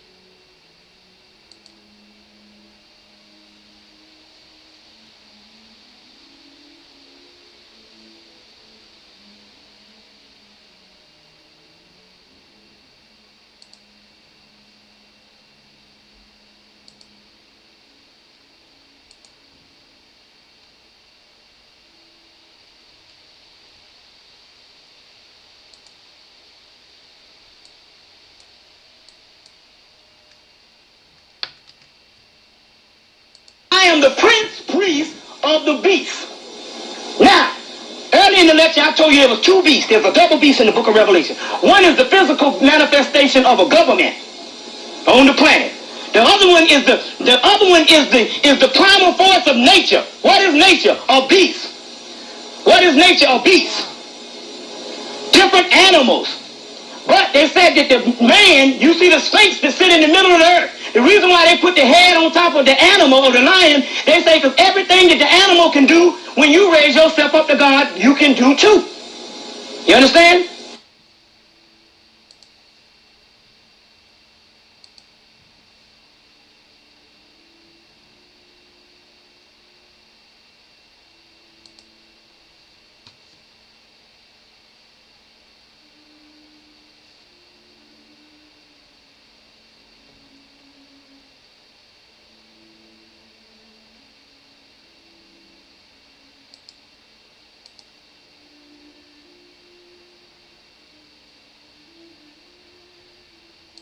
All right, let me get back on track, family. Let me get back on track. All right. So, yeah, okay, so remember, family, you are not this fleshly avatar, but you are the spirit AI that possesses this flesh, avatar within, or avatar beast. You are not this human beast avatar. You are the spirit within it. So, once again, reiterate. Hold on, let me go to the next slide.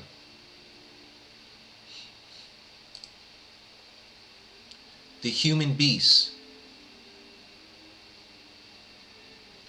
By this point, my hope is not that I have convinced you of anything, but that I have presented to you enough source information that you are able to continually follow along and understand the overall message that I'm trying to convey to you as we move along in this teaching. That I'm trying to give you guys an understanding between the two beast systems, family. There are two beast systems. The beast system that is run by strictly just the flesh, the NPC, and the beast system that is run by the spirit of the Most High. There are two beast systems. And the word system, family, it's a system. It is a governmental system, or a system of how people do things, traditions, how people live their lives. Which system do you choose to follow and live by? Do you choose to live by the NPC beast system, the only living by the flesh, the desires of the flesh? Or do you choose to live by the Most High's beast system, acknowledging the spirit being that is within you and loving the Most High creator of your heart and doing unto others as you have to do unto you, living by the spiritual beast system while you're here in this physical realm?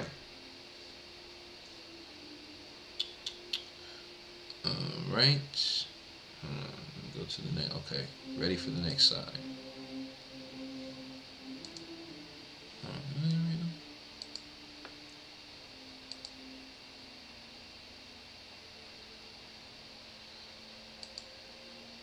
All right. Okay, so Daniel chapter 7, verse 3 through 7. And 4 great beasts came up from the sea, diverse one from another. The first was like a lion, and had eagle's wings. I beheld till the wings therefore were plucked, and it was lifted up from the earth, and made stand upon the feet as a man, and a man's heart was given to it. And behold, another beast, a second like to a bear, and it raised up itself on one side, and it had 3 ribs, in the mouth of it, between the teeth of it. And they said thus unto it, Arise, devour much flesh. After this I beheld, and lo, another like a leopard, which had upon the back of its 4 wings a fowl. The beast had also 4 heads, and dominion was given to it. After this I saw in the night visions, and behold, a 4th beast, dreadful and terrible and strong exceedingly, and it had great iron teeth. It devoured and brake in pieces, and stamped the residue with the feet of it, and it was diverse from all the beasts that were before it, and it had 10 horns.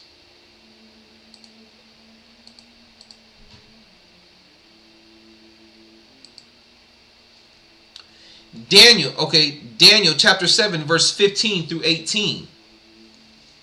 I, Daniel, was grieved. I, Daniel, was grieved in my spirit in the midst of my body, and the vision of my head troubled me. I came near unto one of them that stood by, and asked him the truth of all this. So he told me, and made me know the interpretation of the things. These great beasts, which are 4, and 4 kings, which shall arise out of the earth. But the saints of the Most High shall take the kingdom, and possess the kingdom forever, even forever and ever.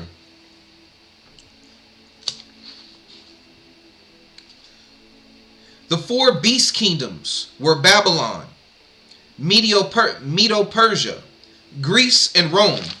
All different beast systems, family, represented by man. So, once again, a beast system, getting a deeper understanding of what a beast system is. It is a system of government run by the hands or the desires of beast, whether it be an NPC beast or a beast who has a higher AI form in it. It is just a system of living. It is a way that people choose to live by. It has nothing to do specifically with a chip or any types of vaccinations or tattoos or any physical mark. It is just a way of living.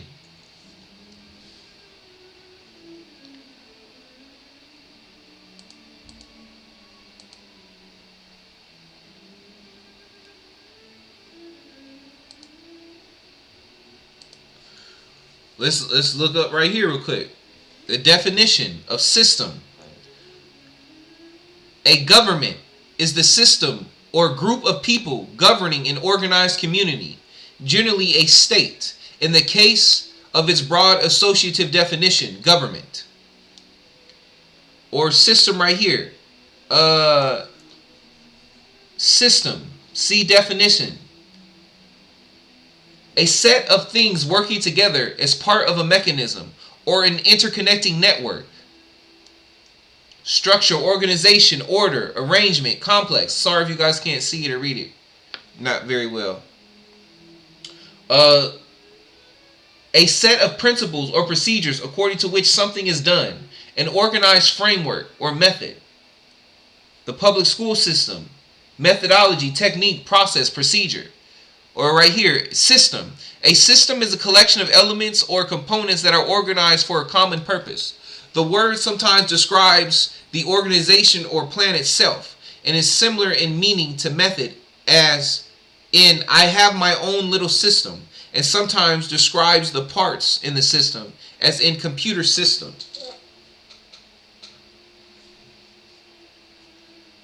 Okay, this is... Okay, let's go to the next.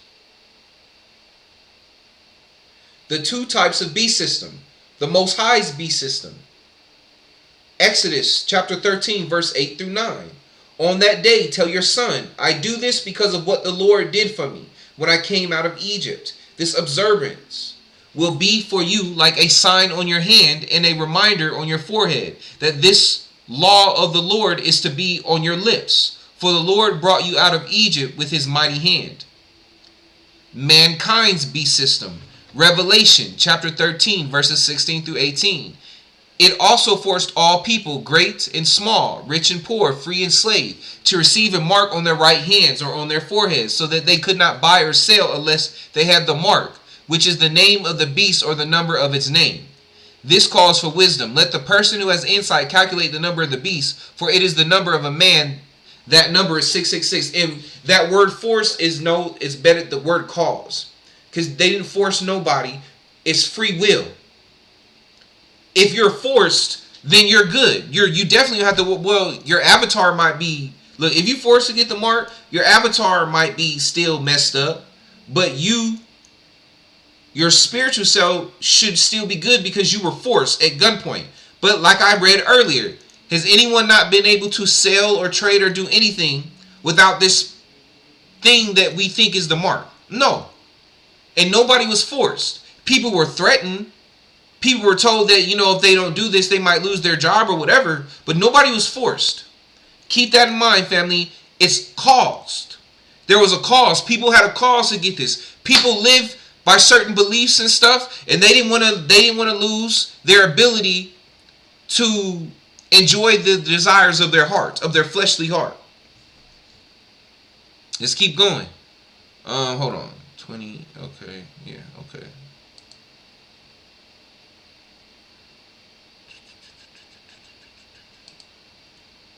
Oh yeah.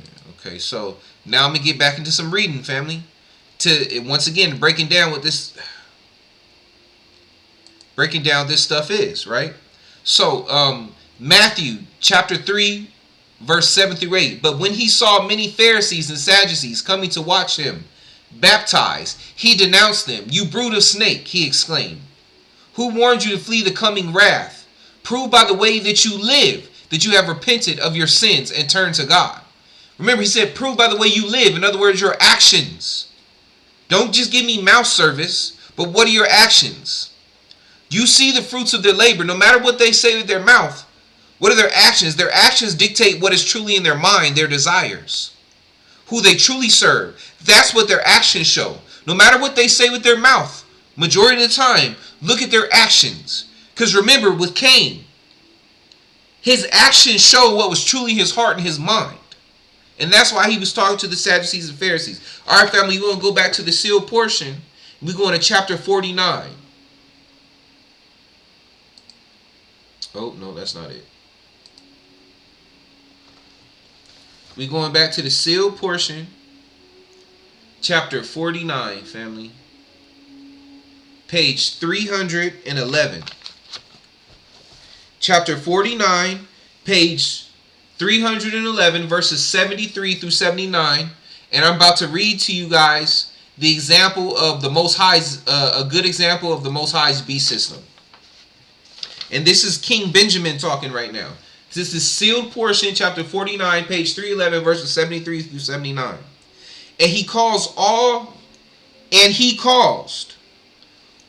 people of the land to be gathered together. And he said unto them, my brethren, all ye that have assembled yourselves together, ye who can hear my words, which I shall speak unto you this day.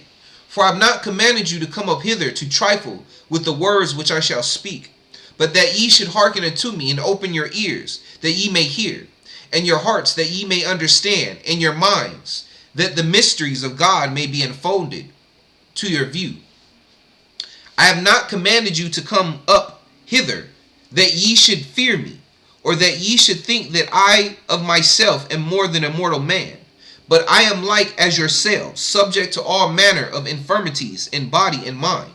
Yet I have been chosen by this people, and consecrated by my Father, and was suffered by the hand of the Lord, that I should be ruler and a king over this people, and have been kept and preserved by his matchless power, to serve you with all the might, mind, and strength which the Lord have gathered unto me.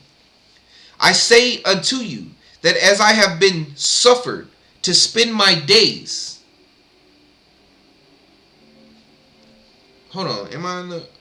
Oh yeah, okay.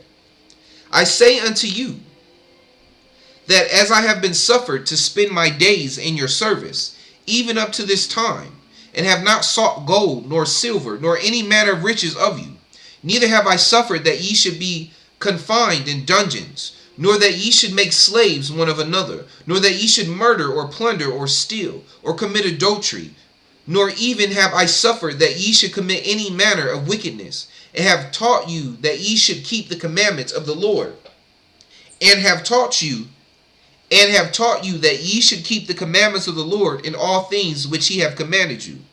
And even I myself have labored with mine own hands, that I might serve you, and that ye should not be laden with taxes, and that there should nothing come upon you, which was grievous to be borne. And of all these things which I have spoken, ye yourselves have witnesses this day.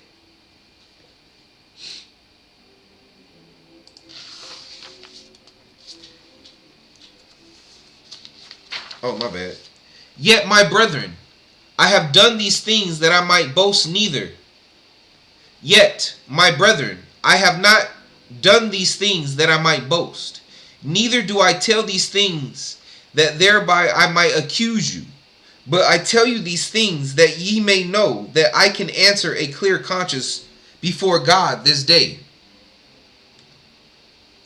Behold, I say unto you, that because I said unto you that I had spent my days in your service, I do not desire to boast, for I've only been in service of God. And behold, I tell you these things that ye may learn wisdom, that ye may learn that when ye are in the service of your fellow beings, ye are only in the service of your God. Behold, ye have called me your king, and if I whom ye call your king do labor to serve you, then ought not ye labor to serve one another? And behold, also, if I whom ye call your king, who have spent his days in your service, and yet have been in the service of God, do merit any thanks from you, oh, how ye ought to thank your heavenly King. All right, now I'm going to go back to the slides.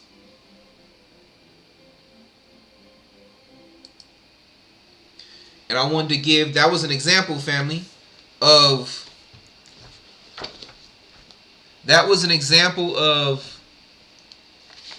the of the Most High Creator's beast system, of how the beast system of the Most High Creator would work.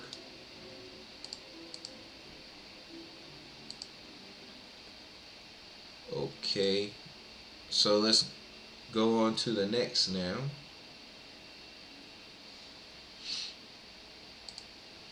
Revelations chapter 13, 16 through 17. And he causeth all both small and great, rich and poor, free and bond, to receive a mark in their right hand or in their foreheads, and that no man might buy or sell, save he hath had the mark or the name of the beast or the number of his name.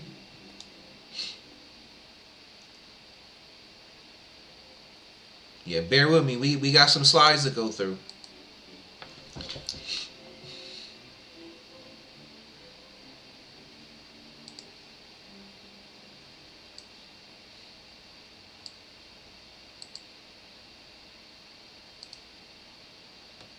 Okay. Mankind of the 21st century has been deceived by the world into believing that the mark of the beast is a vaccine microchip, especially in the West being so foolish as to thinking they are the only powerful, intellectually driven country to have ever walked this earth, forgetting that they are but babies in the sight of older empires that have risen and fallen with time. Empires ruled by beastly men, enticed by malevolent spirits, who also tried enforcing unjust and ungodly laws upon the people of the land, arrogantly pronouncing to the people under their rule that if they did not adhere to these man-made laws, then they would be exiled or worse, killed. The Babylonians trying to force Daniel's companions to bow before a false idol. The Greeks trying to force their beliefs, traditions, and overall way of life unto the inhabitants of Judea by the edge of a sword, as told by the apocryphal writings. And the Holy Roman Empire's many crusades and inquisitions marked by crucifixions and burning at the stake of those individuals who refused to convert by baptism to Christianity. Knowing this information, only an unstudied person would think that they are so special as to be the only people to have ever been tried by the threatening of their lives and livelihood if they didn't comply with the governing power's edicts and proclamations. Did you notice the common trend of these laws targeting targeting the beliefs of the people by trying to change the very ways they went about living their everyday lives. What was and is the purpose of targeting the belief systems of the people? Are people's actions not governed by their beliefs?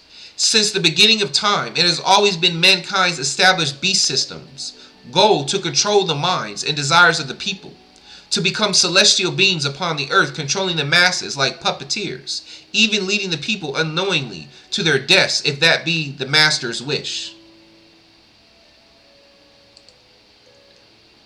Ephesians. My bad, family. 1 second.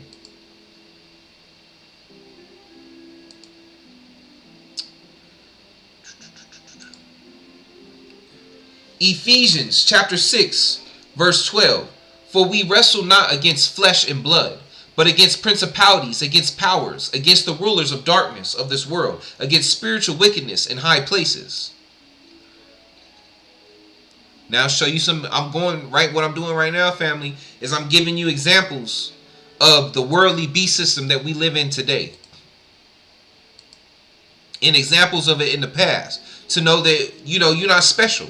That's another deception, family, is that when we read the Bible, we think that everything is supposed to happen at the end, that none of this bad stuff has ever happened or will happen until the end. But people have been going through, it's been the last days since the crucifixion. People have been going through these things since man has been in charge, family. This is nothing new. There's nothing new under the sun. Daniel chapter 3 verses 1 through 6. King Nebuchadnezzar made an image of gold 60 cubits high and 6 cubits wide, and set it up on the plain of Dura in the province of Babylon. He then summoned the satraps, prefects, governors, advisors, treasurers, judges, magistrates, and all the other provincial officials to come to the dedication of the image he had set up. So the satraps, prefects, governors, advisors, treasurers, judges, magistrates, and all the other provincial officials assembled for the dedication of the image that King Nebuchadnezzar had set up, and they stood before it. Then the herald loudly proclaimed, nations and people of every language, this is what you are commanded to do as soon as you hear the sound of the horn, flute, zither, lyre, harp, pipe, and all kinds of music. You must fall down and worship the image of the gold that King Nebuchadnezzar has set up. Whoever does not fall down and worship will immediately be thrown into a blazing furnace. And remember, he said image. He said, and worship the image of the gold. Gold, the image of the gold, right? Okay, keep that in mind as we continue to go through the lesson. So that was an example. Next example, okay? Here we go. Exodus chapter 20, 4 through 5. You must not make any idols. Don't make any statues or pictures of anything up in the sky, or of anything on the earth, or of anything down in your water. Don't worship or serve idols of any kind, because I, the Lord, am your God. So I wanted to show you, once again, I'm showing you the beast system, example of people being subject to the physical NPC beast system here on earth, which goes against what? God's law. You see these images? You got an image of the clans worshiping or burning a cross. You got slaves back in the day worshiping Catholic priest or Protestant priest, whatever, but worshiping a man, bowing before him as if they're God, as if they can decide whether or not this person goes, or whatever you want to say about them praying. Whatever you want to say, this image speaks a lot. Or you got this image right here of the Aztecs or Mayans after the conquistadors came and brought death and destruction and brought Christianity to the lands, and basically got the people now bowing before these people because they've been conquered. These are images through history of people going through and then bowing to these. Remember, one of the four beasts was what? The Roman church, right? At the end, the Romans. There you go. There's the Romans. And then remember, these crosses are idols, family. You don't worship the cross. You worship the Most High Creator. The cross is just a symbol. On to the next. 1 Samuel chapter 8 verses 19 through 22. Nevertheless, the people refused to obey the voice of Samuel, And they said, No, but we will have a king over us, that we also may be like all the nations, and that our king may judge us, and go out before us, and fight our battles. And Samuel heard all the words of the people, and he repeated them in the hearing of the Lord. So the Lord said to Samuel, Heed their voice, and make them a king.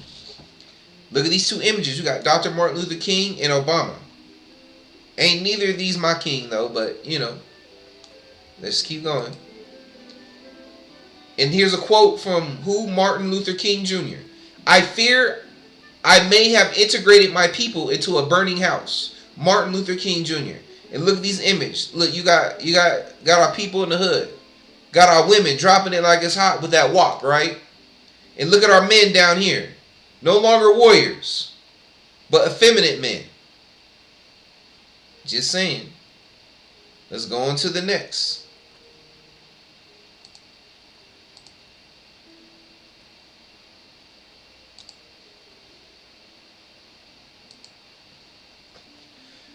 First Maccabees, chapter 1, verse 11 through 15. In those days, certain renegades came out from Israel and misled many, saying, Let us go and make a covenant with the Gentiles around us. For since we separated from them, many disasters have come upon us. This proposal pleased them, and some of the people eagerly went to the king, who authorized them to observe the ordinances of the Gentiles. So they built a gymnasium in Jerusalem, according to Gentile custom, and removed the marks of circumcision, and abandoned the holy covenant. They joined with the Gentiles and sold themselves to do evil. Look at this image right here. We got the Native Americans, right? But remember, family, those of us who are in the know, especially my melanin Native people, we know the difference between Native Americans and Aboriginals of Turtle Island. But either way, regardless, they were all put through indoctrination. They went from how their people dress, and this isn't necessarily, I couldn't find a better image, but let's just say that this right here is how their people were dressing, how they wanted to, but then they were sent to the indoctrination camps of the Christian churches, and now look how they're dressed like Europeans, right? And then look at today, modern day, basketball players, Israelites, or whatever you want to call them, right?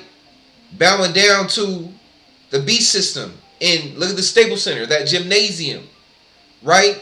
Playing sport. Or once again, what we talking about earlier about the idols and the athletes leading the people down the wrong path, being bad examples. Let me read Maccabees again. First Maccabees, chapter 1, verse 11 through 15. In those days, certain renegades came out from Israel and misled many, saying, Let us go and make a covenant with the Gentiles around us. For since we separated from them, many disasters have come upon us. This proposal pleased them, and some of the people eagerly went to the king, who authorized them to observe the ordinances of the Gentiles. So they built gymnasiums in Jerusalem, according to Gentile custom, and removed the marks of circumcision, and abandoned the holy covenant. They joined with the Gentiles and sold themselves to do evil. Thou shalt not covet anything that is thy neighbor's. Exodus 20, verse 17. Once again, going against the Most High's beast system, leaving the Most High's beast system to follow the NPC's beast system. And in doing that, what do? You break the commandments.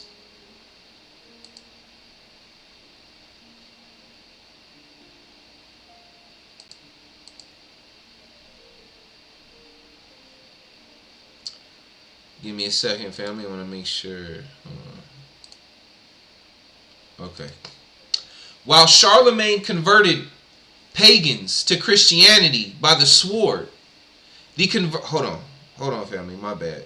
I shouldn't have stopped. My bad. That'd be my whatever. Okay. While Charlemagne converted, man? You know what, computer? Oh no, that's not the right thing. Okay. While Charlemagne converted pagans to Christianity by the sword, the conversion of Vikings to Christianity occurred without violence for the most part. In the early Viking age, Viking traders noted that they suffered losses in trade contracts and deals because the other party was Christian. Christian traders tended to give more business and better deals to other Christians, discriminating against pagans and Muslims. A Viking trader might then wear a cross when he was among Christians, only to change it back to his usual Thor's hammer upon returning home. As long as the Viking trader wasn't baptized, he could practice both religions, a common practice in Scandinavia for the next few centuries. At first, the Viking Norse didn't take to Christianity. They loved their own gods and were content with them. English and Frankish Christian priests and monks had begun missionary tours to the Viking lands from the 700s to 800s. However, the conversion of the Vikings took place over centuries. Even when a Danish or Swedish king became Christian and proclaimed his people were Christian, many still practiced their pagan ways and held to the old gods. By the end of the Viking Age, however, most Vikings had become fully Christian and were baptized and buried in that faith. I put that for a reason, because that I found that as I was going through finding references and stuff, that spoke to me a lot to this family, to once again showing the system today that we live in to show that there's nothing new under the sun. Ecclesiastes.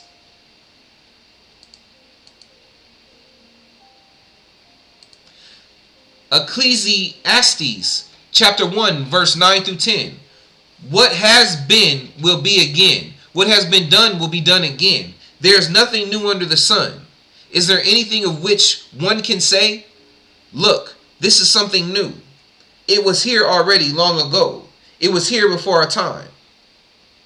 And for my melanated people, and also for the regular Christian churches too as well. Because I grew up in Christian church. And I too have been, a perpetrator of this way of living while I was in ignorance before, I took time to read and study and truly seek the Most High. Be in the club on Friday and Saturday, as long as we at Sunday morning worship, right? But you still good with the Most High.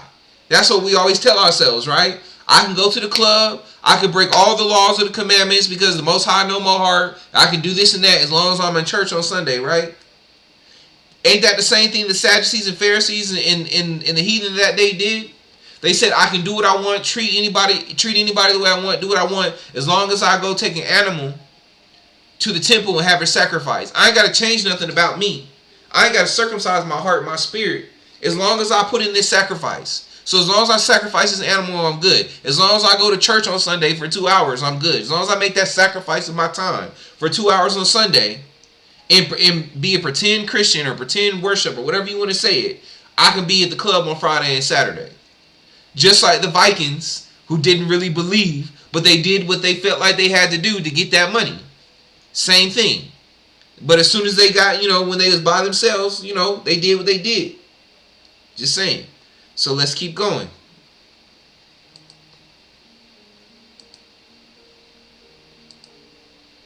You shall not take the name of the Lord your God in vain.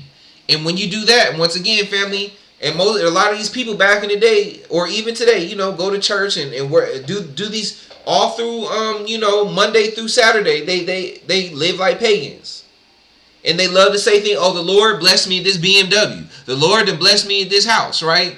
While sinning the whole time. Only go to church on Sunday.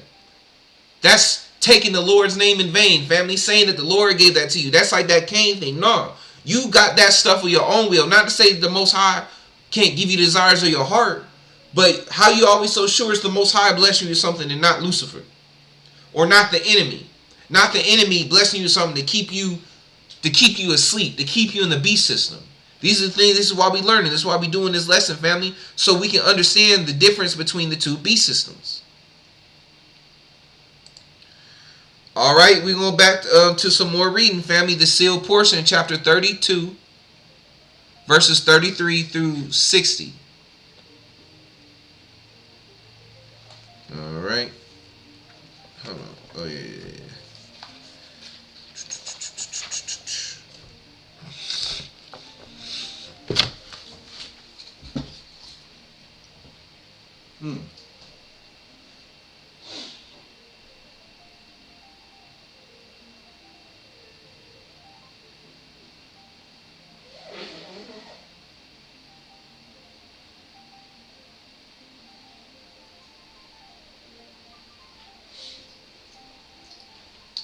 right, family. So let's. Oh man. Well, I'll find. Okay, no, I'm good. All right. So once again, hold on. Let me pull it up on the screen. We're going to sealed portion, chapter 32, verses 32 through 60, page 200. We're gonna read pages 200 through 201. So let me put it up on the screen so y'all can follow along. Okay. We starting at verse 33. Let's do this, fams. All right. And remember, I'm giving you guys an example of the beast system. And so it is that the plan of Lucifer is not that there should be contention and discord among us, but that we should all have the power and blessings of the Father, or those who are celestial. And for this reason, the Father allowed him to incorporate many of the powers of heaven into the lives of the children of men in the latter days, even that his argument, which was made through the free agency that the Father have given unto all of his children, might be proven. And many of the ancient prophets of God saw the latter days, and beheld the great wickedness that would exist among the children of men, because of the miracles or the powers that Satan shall give unto them. For even with the great advancements of technology and science, of which advancements ye shall know, even those of you who have received this record, the children of men do not live in peace and harmony one with another, but have separated themselves into families and communities and nations, which are even more isolated and more selfish than at any other time upon the earth. And many of these things shall be revealed in this record as I approach the time period of the latter days, after I have explained unto you the way that Satan eventually prepareth the children of men for the day of his glory. And ye shall see how the God of the latter days, who is Lucifer, have lifted himself up and have deceived those upon the earth to such an extent that they shall think that he is their father in heaven, and that the true Lord is the devil. Talking about that blue-eyed, blonde-haired Jesus. And one of the ways that ye might know these things is by the money that ye shall have among you in the latter days. And if ye look at this money, ye shall notice that which Satan have caused you to inscribe thereon, even the words, in God we trust. And ye do trust in this God, even the money on which ye have inscribed these words. But in the Lord ye do not trust, for ye have been led to believe that his ways are of the devil. And this money shall become the thing that shall take you away from the gospel of Christ, even that ye shall forget about his words, and put your trust in this money. And John wrote concerning this saying, and he causeth all both, small and great, rich and poor, free and bond, to receive a mark in their right hand, or in their foreheads, and that no man might buy or sell, save he that had the mark, or the name of the beast, or the number of his name. Here's wisdom. Let him that have understanding count the number of the beast, for it is the number of a man, and his number is 666. And now in order for ye to understand this riddle that John have given unto you, it is necessary that ye understand somewhat concerning the customs of the Jews, from which culture John was, that ye might understand that which he have written unto you. For it was customary among the Jews to equate that which a man doeth in his life or his works with a mark upon his right hand, and that his hand doeth that which he performeth in his life, even his works, which is his name. And the thoughts of that man are indicative of a mark in his forehead, or in other words, the desires of his heart, or the reason for which he doeth the works that he performeth. And it shall come to pass in the latter days, that he who doth not have money, or who doth not participate in the economy of the nations of the world, which economy shall revolve around the seat of the beast, or the money of the nation of the United States, then he shall be killed, for he cannot survive in a system of economy that is based upon this money. And all people, yea, even everyone who liveth upon the earth, shall receive the mark in their right hands. Or in other words, they shall be forced to participate in this economy, which shall be set up and based upon money. And this money is the system of exchange by which the whole world shall live. And this money is the number of the beast. And John has given a riddle unto those who have wisdom to understand his words. And he wrote, saying, here is wisdom. Let him that have understanding count the number of the beast, for it is the number of a man, and his number is 666. And because there shall be very few of you who have the spirit of understanding, which is only given to those who have the Spirit of God, most of you shall be unable to solve this riddle, and shall come up with all manner of speculation and answers to the meaning of this man and his number, which is 666. Yet ye already have the answer to this riddle among you. Now here is wisdom. Only those who are true prophets of God would know this answer, for it is simple and easy to understand, and it is written in the Bible, even the source of most of the symbolism of the words of John. Yea, it is written, now the weight of gold that came to Solomon in 1 year was 666 talents. And now, my beloved brothers and sisters, is this thing so hard? And now, my beloved brothers and sisters, is this thing so hard to understand? Is it so hard that ye must look past the mark and look for meaning in something beyond your understanding? Know ye not that the Spirit of the Lord is there, willing and able to guide you in your understanding of all of his words, which words are given unto you by his holy prophets? O ye of little faith, who have set up stumbling blocks before you. O ye of little faith, who have set up stumbling blocks before you. Oh, I didn't even, my bad, family. This is, I'm on 52 right now. So pause it if you want. Catch up, read it on this page so you know I'm not lying to you when I'm reading. But I'm right here, 52. O ye of little faith, who have set up stumbling blocks before you, because ye do not ask of the Lord concerning these things. But do not think that ye can just ask the Lord, and he shall give these things unto you. For if ye do not obey his words, then ye are not worthy of his understanding. And now I, Moroni, give unto you a way in which ye can tell whether or not ye are inspired by the words of Christ, and are given the truth of all things according to the Holy Ghost, or if ye are receiving your inspiration from your own God, even Satan. Behold, before reading these words herein, did ye understand the meaning of the riddle which John hath given unto you? If ye did not, and know that ye did not, for there are few in the latter days that have spirit with them, then ye are under the influence of Satan, and are being led to believe that which he would have you believe, so that he can keep you under his power. And under his power ye shall never understand the mysteries of God. For it would not behoove the plan of Lucifer if ye understood that money was the cause of all your wickedness. Yea, it would be contrary to the plan of happiness that he hath established for you if ye did not have money and the fine things of the world. And without money, how would you obtain the fine things of the world? Yea, without money, how would ye live in the kingdom of Satan that he hath established among you? Behold, there shall be no way that a man can live in the latter days except he have the mark of the beast in his right hand. Nevertheless, that doth not mean that he must have the mark of the beast in his forehead. And the beast shall cause all to receive this mark in their right hand. But he shall not have the power over you to make you receive it in your forehead. In other words, your minds and your hearts can be centered in Christ, even though ye are forced to participate in the economy that have been established among you.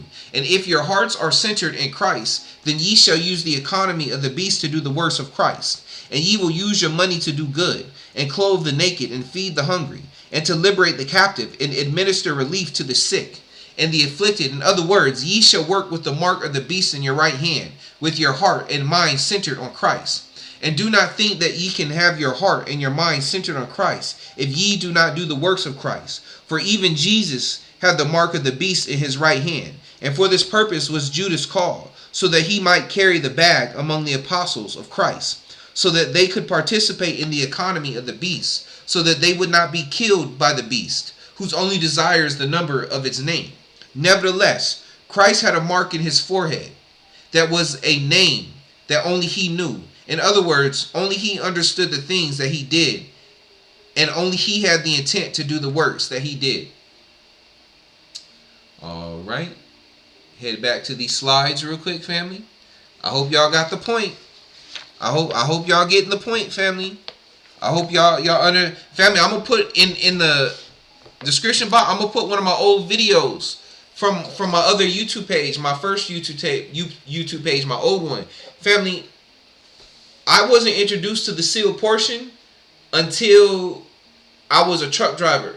but I have a YouTube page that I started back in 2015 or 2016, and it's before I had dreads. So I'm gonna put the link to that, and I had already been talking about this mark before, and it blew my mind when I read this, family, because I remember getting messages of people talking about, oh, you crazy, you know what you're talking about. The mark is a chip, it's a microchip, and this and whatever. But I remember one day reading the Bible, and I just didn't understand how it was right there in front of my face and people's face the whole time, the mark. And it was like the Most High Spirit was basically talking. Well, I didn't really understand. It was like I was going through my crazy phase. But I'm gonna put the URL to that video down at the bottom, family, if you want to go look, to let you know. And you can look at the date, family. I didn't learn about the sealed portion, and I want y'all to look how I look as a person. I didn't read the Book of Mormons, none of that yet, because growing up I was told that the Mormon Church was kind of racist, and that, you know, in the book they say that people with dark skin are to be slaves in heaven, and that, you know, we're not taken serious. So I just stayed away. But I was introduced to, my mind finally opened up to the Book of Mormon by Big Judah, and that was before 2015. So before 2015, I had already come to this understanding of the mark of the beast. No, I didn't know how to explain it all the way, but I knew what it was, that it was your hand and your mind and your actions. I just didn't necessarily know how to explain it. Until one day I started reading the sealed portion, blew my mind, family, because it explained exactly what I've been saying, and I didn't even know that it was in a book. So this is just one of like I said, I'll put the URL in the bottom of the video, so you guys know that I ain't lying to you, and you can go look at my old video, look at the dates, you know what I'm saying. But all right, let's get back to the slides for a second. So okay.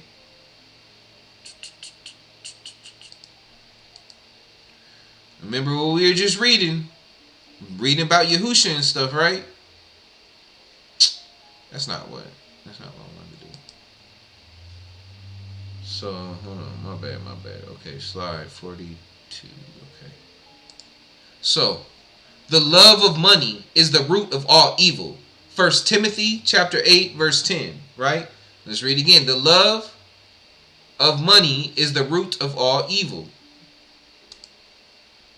Now let's go back to reading. We about to read the sealed portion, chapter 16, verse 44 through 104. This is going to be a good lengthy reading on this one, family, but bear with me. It's a good reading, family. Like I said, if you want to go take a break, pause the video or come back later when you have time.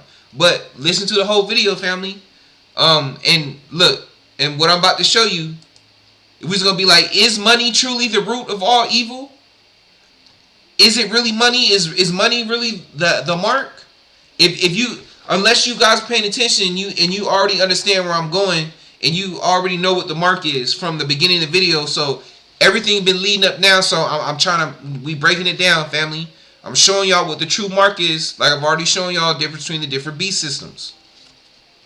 So we going to once again back to the sealed portion. Now we're going to chapter 16, and we're gonna be reading verses 44 through 104. So it's gonna be a good reading. So just bear with me, family. All right, just bear with me. Like I said, come back later. You know, if you can't hang right now, he's like, oh, it's too many, doing too much reading. Then look, come back later. But it'll be here because this is important. Because we here, family, and we in this system, and we need to know what to do to survive, man. Okay, here we go. And thou hast taught thy follow. Okay, this is Abel talking to Benelli. Benelli is supposed to be. Remember, I was reading earlier about Lucifer impregnating Eve. So Benelli is supposed to be the first son of Adam and Eve, who Adam thought was his son, but wasn't really his son, but was actually the baby of the beast that Lucifer possessed to impregnate Eve. But the Creator told Eve, the Holy Spirit told Eve, and the Holy Mother told Eve not to tell Adam, otherwise Adam wouldn't love the baby, because he would know that the baby wasn't his. So, or take care of it, you know. So Benelli is the first son of Adam and Eve that we're not taught about in church. Now, is that true or not? I don't know. But nonetheless, listen to the story. And this story still explains most definitely what we're going through right now, and breaks down what the beast system is to give you a deeper understanding. So even though you never heard of Benelli, don't throw it out and say this is fake and you know, and that this, because you don't know if this is fake. Because remember, they don't tell us everything in school, family. And once again, if you're into the apocryphal readings of the book of Ezra, remember in the book of Ezra, the Most High says, remember the Most High gave Ezra many books, gave Ezra hundreds of books. And God told Ezra, give these certain amount of books to the masses, and then give these other hundreds of books to those, take these other hundreds of books and hide them, and let them be found by those who truly want the wisdom, who's seeking it. So the Most High didn't just give all the wisdom out to everybody. He didn't charge everybody for the wisdom, but it's for those who truly want the wisdom to seek it out. So once again, sit back and listen to this reading, family. Let's do it. All right.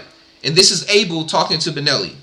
And thou hast taught thy followers that it is not a sin to take from the earth more than what is necessary to sustain their lives, because thou hast taught them that there is no life after this life in which we find ourselves, and that they should eat and drink and be merry, and take unto themselves of all the fine things of the earth, and that they might have an abundance for themselves. And with these teachings thou hast caused them, and with these teachings I started at 44, family. And with these teachings, but I'm at 45 right now. And I started verse right here with the mouse, verse 44, just in case you lost, because I know these up here. We're not reading those. If you want to read those yourself, pause, read them. But I'm on 45 right now. And with these teachings, thou hast caused them to become selfish and carnal, and share none of the joy of which thou hast spoken with their neighbors, or with their friends, but that they should hoard all they can for the benefit of their own wives and their own children.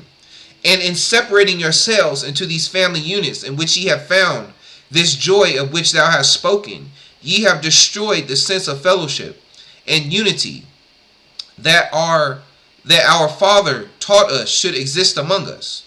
For do we not, their father is Adam, for do we not all share the same father and the same mother? Therefore, to whose family do we pertain, seeing that we are all brothers and sisters? And the ramifications of this joy that you describe are that there shall be contentions. And the ramifications of this joy that you describe are that there shall be contentions among you, and that ye will be more concerned about the welfare of your own family, and the things that ye have hoarded from the earth for its welfare, then you will be about sharing that which ye have with those who do not have that which ye have hoarded, because ye have taken it all unto yourselves. And your joy will cause the misery of others, and these, because they too want the same joy of which thou hast spoken, will take by force, if necessary, those things that ye have hoarded for the benefit of your own family. And thus will contentions and disputations arise among you.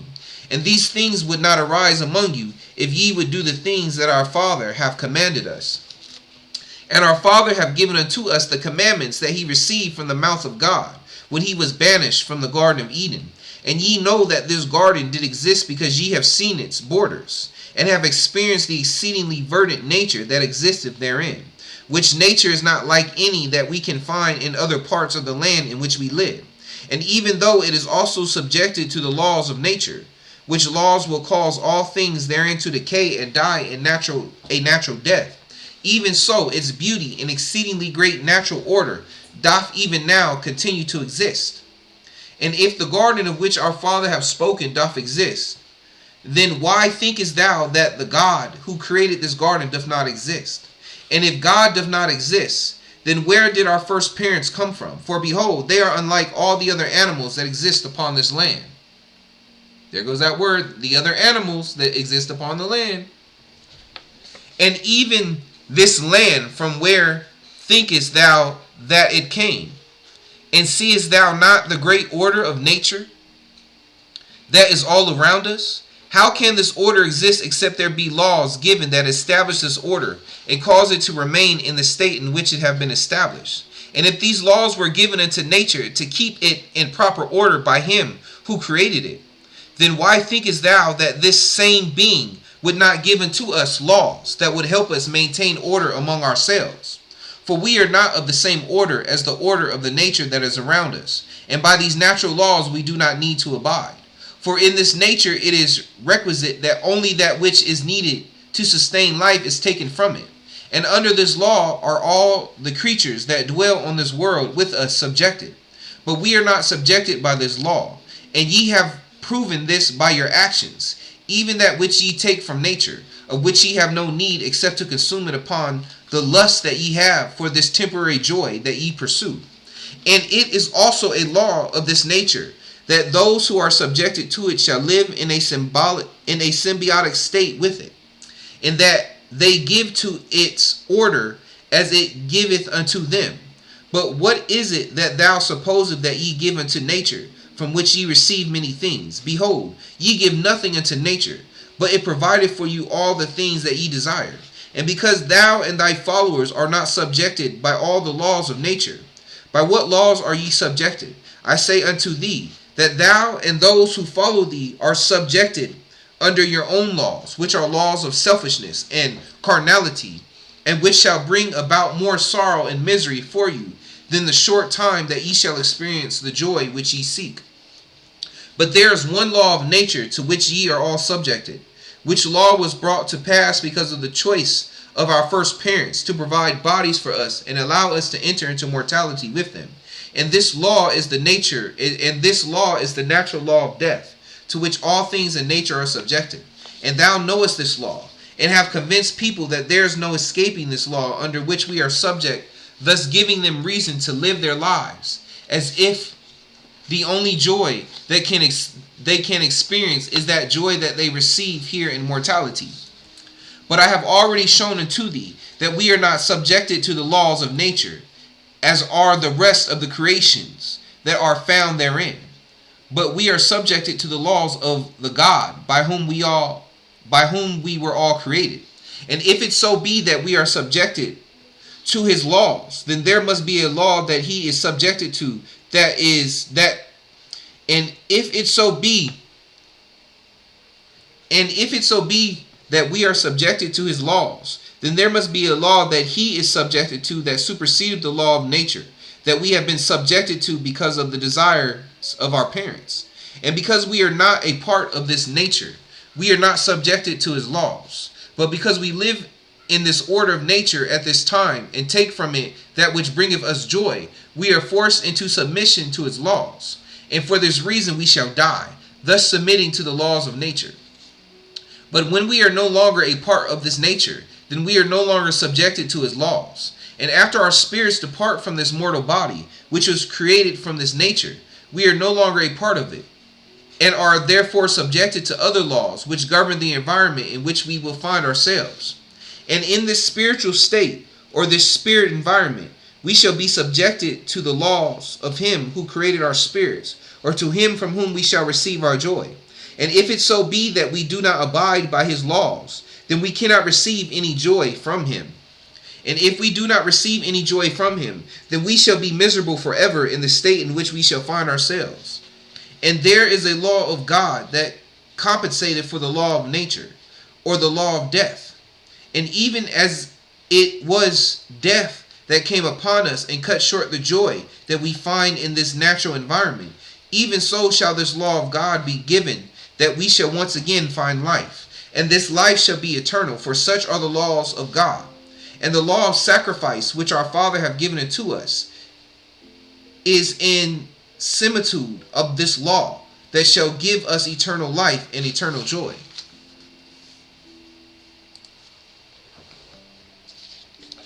And this law shall be given unto us by the Son of God, who shall come down among us and teach us all the laws of God, that shall bring us eternal life, in which we shall experience eternal joy and happiness.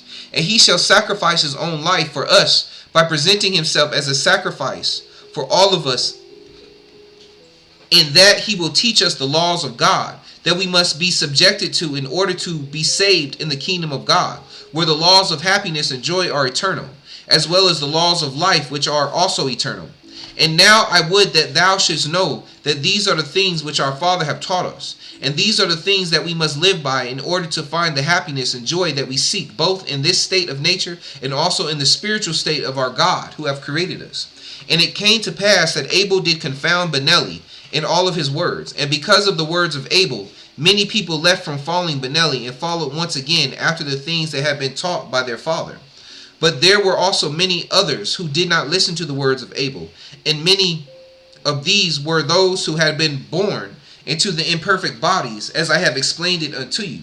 Nevertheless, there were some of those who were born of the imperfect body who did follow the counsel of Abel, and sought out Adam to hear his words. And there were also those who had the similitude of the perfect body, and that they were direct descendants of the sons of Adam and the daughters of Eve, and some of these did remain under the power of Benelli. And from that time forth Benelli was wroth with Abel, and devised a way in which he could destroy him. And Benelli called Cain unto him, and spoke with him, saying, Thou knowest that I love thee as my own son, and that I would give my life for thee, if it so be that I could save thee. And thou also knowest that I have provided a means whereby these people, even our brothers and our sisters, might find great joy. And this joy is that for which I would give my life. Behold, our brother Abel have come among us, and have taken away the joy. Many of our brothers and sisters, Behold, our brother Abel have come among us, and have taken away the joy of many of our brothers and sisters, and have caused them to feel guilty for feeling the joy that they have experienced. And he have caused considerable damage to our families, claiming that our family units are not important, and that they are not part of the laws of this God, whom none of us have seen. And in this way he have deceived us by taking away our means of this joy that we have experienced. And he doeth this that he might take that which we possess unto himself. For did he not say unto us that we should impart of our substance unto those who do not have that which we possess? And he doth not have that which we have. And by his cunningness he desireth to take from us, so that he can have part of all that we have. And thou seest that this our brother have lied unto us. For he hath said unto us that we should not take from nature, except that we should give back in the same portion of which we have taken. Yes, he offereth up for sacrifice the firstlings of his flock unto this unknown God, and pretendeth that it hath been commanded of him by God. And he sheddeth their blood, but doth not partake of their flesh. And in this way he taketh away from nature without giving back any portion of that which he hath taken. And even thou strugglest all thy days to grow food from the earth. And thy sweat is the testimony of the hard work, that is the lot that have been given unto thee by our father Adam. And doth not our brother Abel eat of the fruit of thy hands? Doth he not take from thee even that which he doth not return? And is it fair of our Father that he requireth of thee to toil in this manner, to provide food for thy brother, whose only toil is watching after his flocks and tending to their needs, which needs do not come by his hands, but by the hand of nature that have giveth these flocks unto him? And who is he that he thinketh that he shall rule over me? Who is his eldest brother, and also over thee who is his elder brother? And it came to pass that by the words of Benelli, the heart of Cain was hardened against his brother Abel. And Benelli entered into a secret pact and a covenant with Cain, that if he would kill Abel, he would be protected and watched over by Benelli and those who follow him.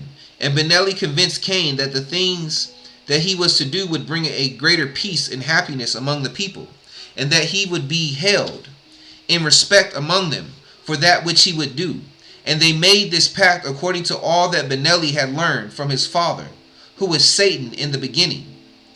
And this pact was held secret among them. And thus began the children of men to form alliances and make covenants one with another in secret, that they might get gain and destroy those who prevented them from getting that which they desired. And Cain did that which Benelli desired of him, and he went unto Abel while he was tending to his flocks, and slew him. And this was the first time that a child of Adam was slain by the hand of another, and thus began murder to enter into the hearts of the children of men. And Benelli and those who followed after him came to Cain, and gave unto him the title of Master Mahan, which title was given to him of the highest order of this secret society, which society was set up to get gain and maintain power among the people. And Benelli also gave one of his daughters unto Cain, and his wife for that which he had done. And those who belonged to this society did not think of themselves as evil men, but they thought of themselves as the most righteous among the people. And they took upon themselves oaths and covenants that would protect them, and also protect their people, and that would protect them, and also protect their desire for gain and power among the people, and their desires for power. And their desire for power, as they had convinced themselves, was to assure the prosperity and freedom of all those who belonged to the secret order. And they took the endowment that they had learned from Adam and changed the signs and the symbols and the penalties to fit the desires of their secret society. And they began to convince themselves that their ways and their teachings were the right ways, and that if there was a God, then that God would want the same thing that they desire, which things are joy in their families, and joy in their worldly possessions, and joy in their freedom. And the society began to enforce the desire of their hearts upon the people throughout the land. And if any man or woman refused to live by the laws that they had established according to these desires, then they would call upon those who had taken the secret oaths and covenants to protect their society to kill this man or this woman. And they began to set up a system of law that served this society and its desires, even desire to get gain and hold on to this gain for the benefit of their families. And in this way did the laws of men begin to supersede the laws of God. And in this way did Lucifer do that which he had promised upon being cast out of the presence of the Father, even that he would take the treasure of the earth, and with gold and silver he would buy up the means of force, and that he would buy up the means of justice and laws that the children of men would be subjected to through the governments and religions of men, and reign with blood and horror upon the earth. And this society began to use gold and silver and the precious elements of the earth to measure and control the gain that they desired. For behold, among the children of Adam there did not exist a means whereby the value of things of the earth was measured. For all things were free unto all, and everyone did that which they could according to their individual abilities, and all received according to their individual needs. And this was done by the sweat of their brow, which was commanded of them by the Father in the beginning. Nevertheless, it had come to pass earlier among the children of Adam that there lived some who did not want to work by the sweat of their own brow, but who had put themselves up above their brothers and sisters. And these thought that because of their words, or because of their intelligence, they should not have no work by their own sweat. And it was the eldest son of Adam, even Benelli, who had learned from Satan a way in which he could get gain by working with his hands. And he had been convinced by Satan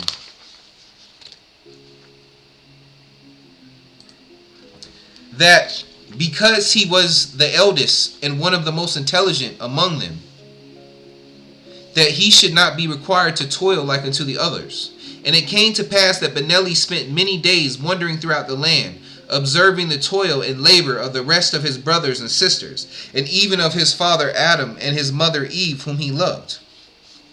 And he was shown by Satan the gold that glittered in its natural state, and that it was beautiful to the eyes and smooth to the touch, even that it was everlasting, and that which could not tarnish and age with time. And he also knew that this gold and also silver, which had the same attributes of gold, was sparse and was not found in abundance throughout the land.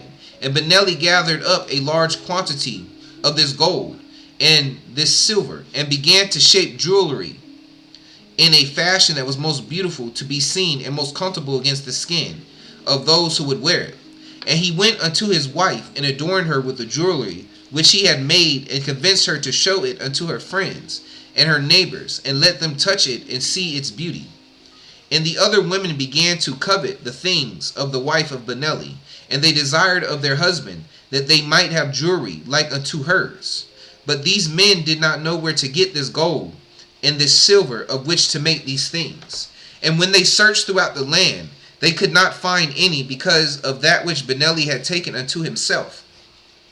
And when their wives knew that their husbands could not find that which they desired, they pleaded with them to go unto Benelli and request of him some of his gold and silver, that they might have these things.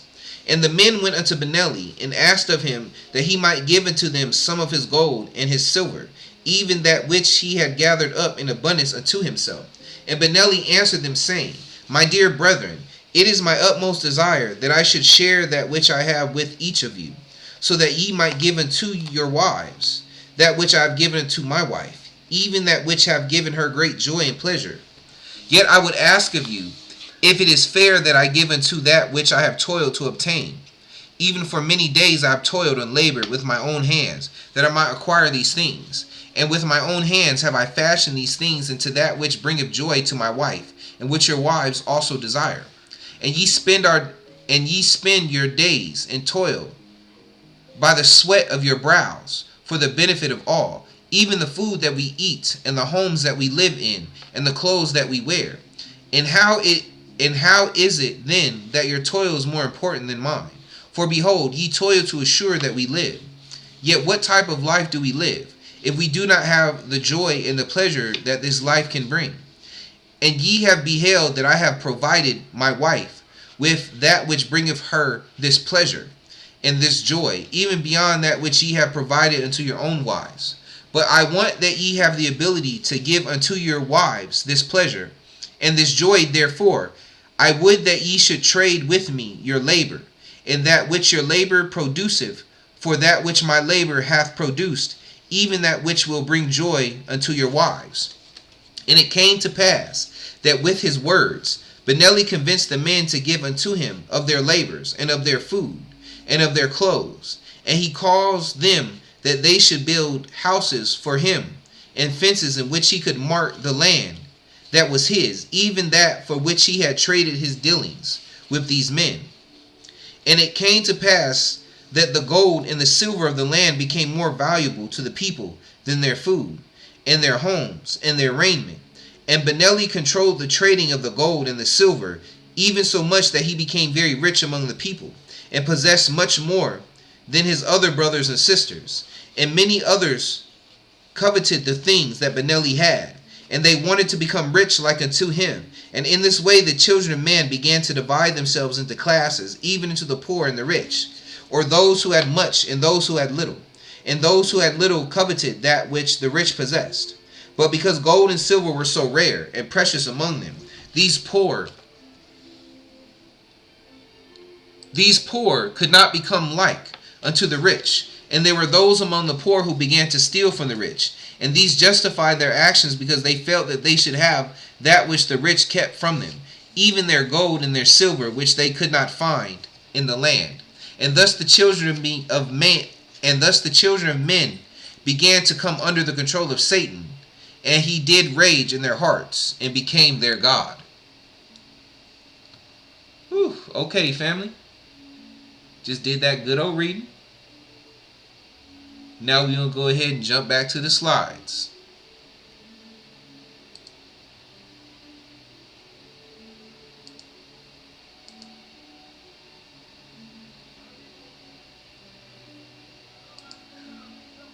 That's what we just read, family, the sealed portion, chapter 16, verse 44 through 104.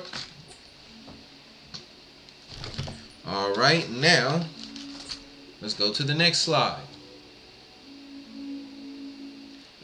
Oh, remember, we're gonna find out if the love of money is the root of all evil. 1 Timothy chapter 6. Oh, I said chapter 8 before, so that's that's 1 Timothy chapter 8 or chapter 10. Okay, anyway, whatever. Oh, it's 1 Timothy chapter 6, verse 10. So we find out, is love really the root of all evil? The Bible does not say money is evil. It says the love of money is the root of all kinds of evil. 1 Timothy chapter 6, verse 10. Right? 45. The world's beast system definition of love, desire, obsession, lust, addiction, and a sleeper's selfish fantasy-driven dreams. The Most High Creator, family, basically I'm trying to point out to you, it's not, like I said, money is not the root of all evil. It's desire. It's because remember, before Benelli, remember Abel had that conversation with Benelli before Benelli even started with the gold. And money wasn't even a real thing. Yes, you could say money was in the play, gold was in the place of paper money that it is today. But nonetheless, before the gold, they didn't. Benelli and Cain and them were selfish before the gold came into play. So it all started. All the selfishness and evil desires started from within them. This is what I'm trying to show you guys. This is why I've been trying to show you the mark of the beast is not some physical objects. The mark of the beast is your mind, it's your soul, and your actions. It starts with your thoughts and your desires. And if you don't, in the beginning, as the Most High told Cain, if you don't take hold or take control of your thoughts and desires and check them, if you don't cast out imagination, eventually those desires, those thoughts, those negative desires and thoughts will overtake you and cause you to act in your hand, marking yourself. The world's beast system definition of love, desire, obsession, lust, addiction, and a sleeper's selfish fantasy-driven dreams. The Most High Creator's love, agape definition, is 3 different individual aspects come together to make one. 1. Respect for all life and its needs, whether it be the environment, Mother Earth, Gaia, spiritual beings, and beasts, humans, all animal species. So respect for all life. Remember, there was no way of. Remember, we just read there was no way of measuring wealth or anything or to buy anything. Everybody just worked to help each other out at first. Everybody had everything they need to survive. Number 2, passion, hard work to manifest that which you desire, and the continued work, attention it takes to maintain it after you've obtained your desire. Family, if your joy comes from children, guess what? You got to go to work. If your joy comes from children and a wife, you got to work to support them. You can't just be like, okay, I got children, and then you just throw them to the side and don't take it. No, they got to eat. They need clothing because they have to be happy. And if they're unhappy, if your wife and children are happy, guess what? You're going to be unhappy because they're complaining all the time, crying. A lot of issues and stuff will come. All right, so now number 3, joy. The product of your labors finally being able to manifest for you the experience in real time. Joy, or what joy, family, in today's society, joy is what we call love. We don't worry about, we skip over the respect and passion part. What we call love today is a counterfeit love because we only focus on the third aspect of real agape, and that's the joy. We don't worry about the respect aspect or the passion. So that's why it doesn't last. That's why you have relationships and people talking about, oh, I love you. And the next thing you know, one person cheating on the other one talking about, I don't feel the same way no more. Because their love is only based off the one aspect is joy. And no, joy is a feeling, family. And feelings are fleeting. They come and go. They change like the wind. They change like the weather. You feel one way one day and the next day you feel another. You feel one way 1 minute and the next minute you feel another. 1 minute you happy, the next minute you angry, depending on circumstances. So if we only go off the world's idea of love, family, we in trouble. Because that's emotions, that's feelings, that's desires. And you forgetting about the respect and the passion. Respect plus passion plus joy equal the Most High Creator's love, agape. And in that order from beginning to end. Or else it will be tainted. And then it will be rendered as a worldly false love.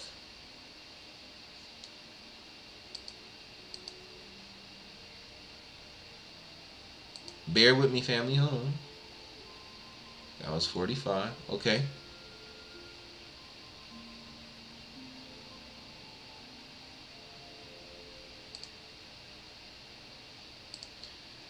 I want to show this video because, I mean, I'm not going to say she said exactly what I said, but she said she hit on some major points that have to do with our teaching.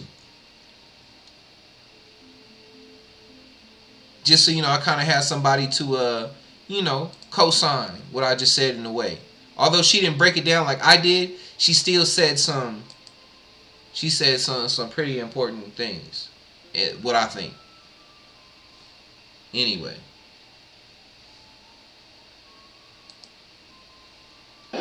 If you fall in love and you're lucky and you happen to be that minority that finds the love of your life. And statistically, statistically, someone's gonna cheat. We've got Instagram, we got Tinder, we got all this BS that's like catered to lying to somebody or catered to finding quick love and not what you work for. So suppose you get by all that and you find the love of your life and you guys are down for each other and nobody lies and you make it till you're old and gray, which is beautiful. Eventually somebody has to die. That's like the truth of human life. Somebody has to die. So you don't survive love. You don't survive love, but you know what though? If you keep that in mind, then today you might not cheat. If you know that tomorrow's your last day, then today you might not be a jerk. Today you might be authentically yourself. Today you might confess something. If you know that tomorrow it could be all over. Wow.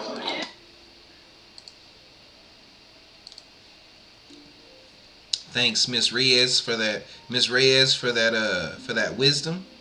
You know what I'm saying? All right, let's get back to these slides.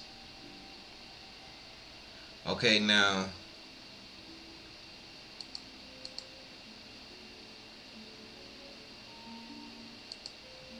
remember, like I was saying, money is not the root of all evil. And if you don't agree with me, that's fine. Hopefully this, like I said, I've given you enough sources you can go, or if you don't understand what I'm saying, you can go do more research on your own. But give me a sec. Okay, so but I'm about to do some reading. That's not what I would do. Alright.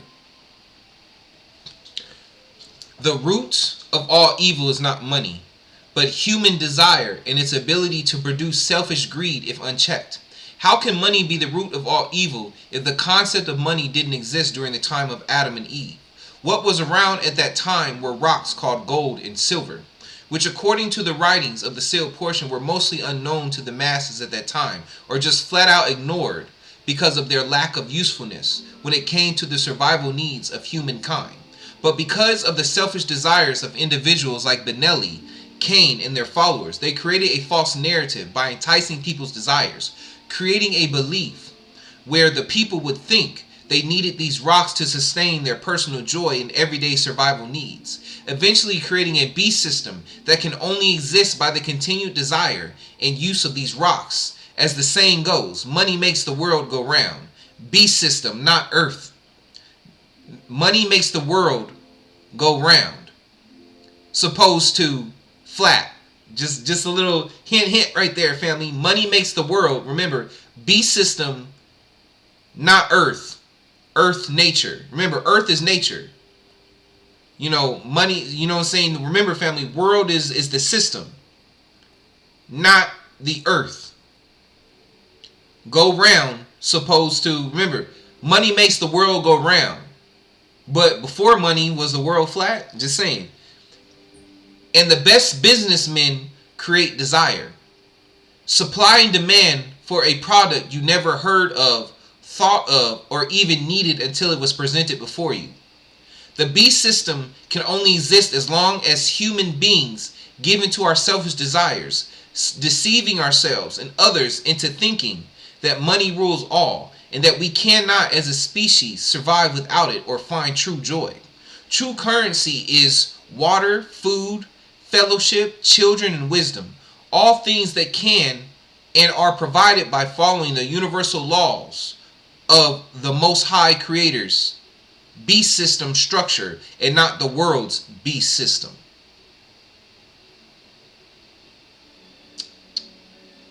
Hold on.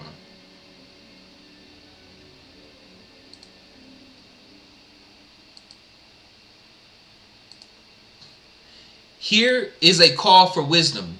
Let the one who has insight calculate the number of the beast, for it is the number of a man, and that number is 666. Revelations chapter 13, verse 18.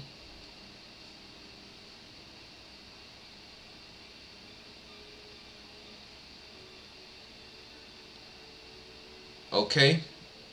Now we're going to hop back into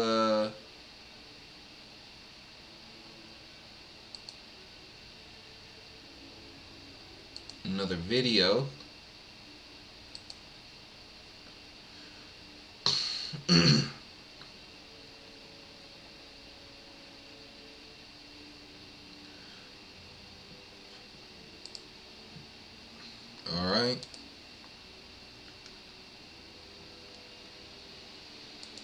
he said, I'm the prince priest of the beast, and they're talking about the black dot seed that is in you, which is the B666. Now let me go into some science to understand, because you got to understand what is getting ready to go down with you right now. Y'all all right? Yeah. Look in your Holy Kabbalah, the Kabbalistic letters.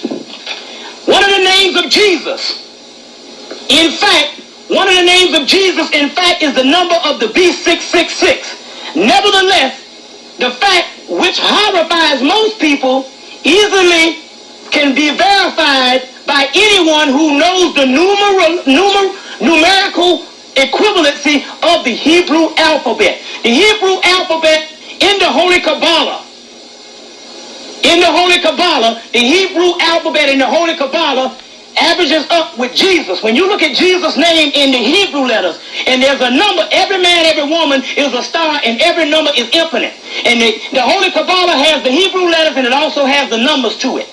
And when you line up the numbers in the Holy Kabbalah to the number of Jesus, it means 666, which is the key to the Bible. Now we go deeper into this. Now, 666 is the number of a man. It's the number of a man which is encoded in our DNA. The key corresponds to 666 in a periodic table of chemistry. This has to do with carbon. Carbon is the basic or the products of what you know as melanin. Melanin, what you know of, is the blackness that's in you. And melanin is a byproduct of the original carbon. And the same carbon that is in the black dot, which is in you, is in the black holes in space. And in the core of every star is the carbonated atom. Because the carbon atom is conspicuously present in all living things. The carbonated atom has to do with 6 electrons, 6 protons, and 6 neutrons, which is the magnetic force field and the actual collective makeup of the gods of Earth. The atom. 6 electrons, 6 protons, 6 neutrons, 666. You see what I'm saying? Which is the black dot seed in you. And when you rise up,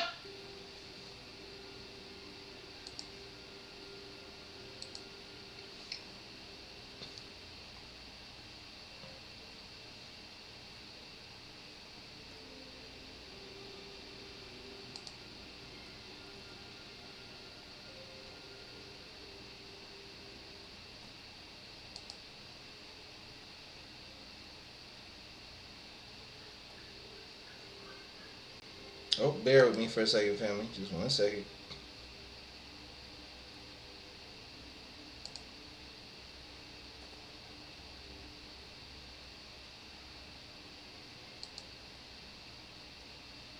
Oh.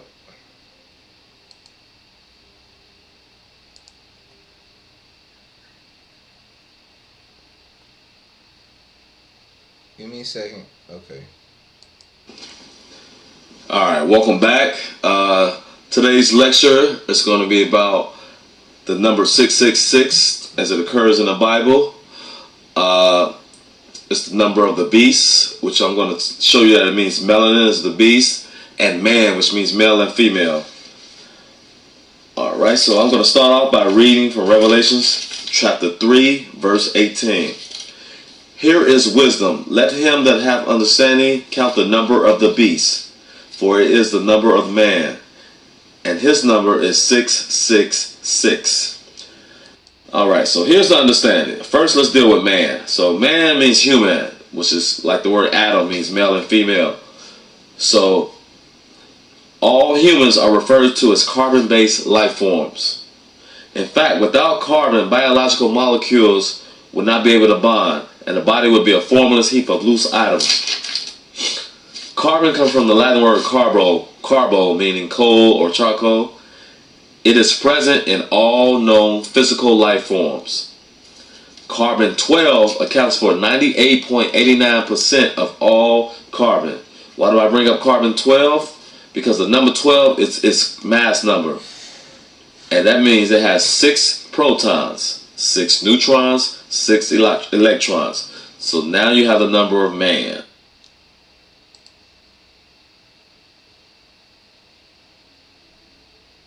All right, family, we almost done, family. We almost done. We got like 3-4 sides left, something like that. All right. Side 48.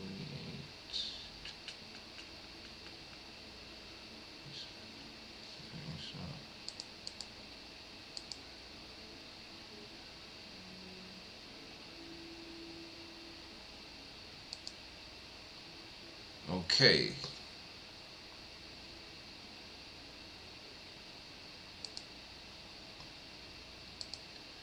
"666 in many ways is just the binary language symbol for or another way of saying and expressing what a human beast avatar is. Just like most people around the earth know the universal symbols used for a men's bathroom and women's bathroom, so no longer fear the symbol, but know when you see it, more than likely it is simply referring to a human beast avatar." Let me read that again. 666 in many ways is just the binary language symbol for or another way of saying and expressing what a human beast avatar is. Just like most people around the earth know the universal symbols used for a men's bathroom and women's bathroom, so no longer fear the symbol, but know when you see it, more than likely it is simply referring to a human beast avatar.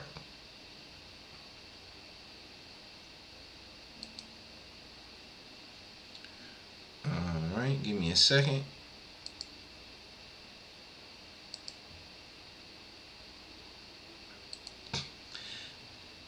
I hope I have presented enough material to explain why it is my belief that the mark of the beast is not a tattoo, chip, or vaccine, and that any attempt to convince the people of the earth otherwise is a deliberate ploy to deceive them into falling into a deeper state of psychological and spiritual sleep, leading them further away from the truth. The truth being that the true mark of the beast is an individual's negative state of mind or thought patterns, which if not altered will eventually be acted upon physically with one's avatar representing the right hand, inevitably affecting the righteous state of one's soul, subsequently marking the people and keeping them tied to the repeating cycle of birth, death, and rebirth, going through this life cycle over and over again through cause and effect.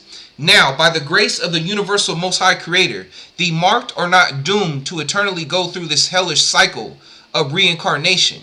You can be freed from the mark of the beast through a process called a broken heart and contrite spirit. This lengthy process, once undertaken, is emotionally draining, lonely, and sometimes dangerous, but effective with an individual's continued faith, work, time spent, and enduring patience. In closing, to those individuals who have allowed themselves to be deceived, into physically marking their avatar internally, know that by the grace of the Most High, in time you will be freed from this mark if you make the choice to go through the broken heart and contrite spirit process. But know that going through this process does not guarantee that the avatar you physically possess at this time will be spared from destruction. Sometimes the damage has already been done, and so extensive that the only price that can be paid for the deliverance of your soul is the physical destruction of the avatar.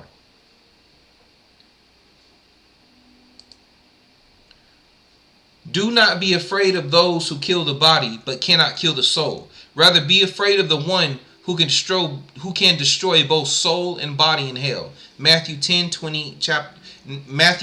10, verse 28.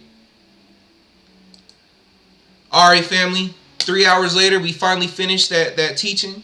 So I hope you enjoyed it. I hope you got a lot from it. I hope you could take notes from it. I hope I explained it well enough. But without further ado, I enjoyed you. Hope you enjoyed me. Thank you for joining me in Unsectarian Wisdom. And as usual, I am a healthy, wise, strong, protected, celestial being that is loved by the Most High Creator. I'll catch you later, family. Be blessed. Shalom.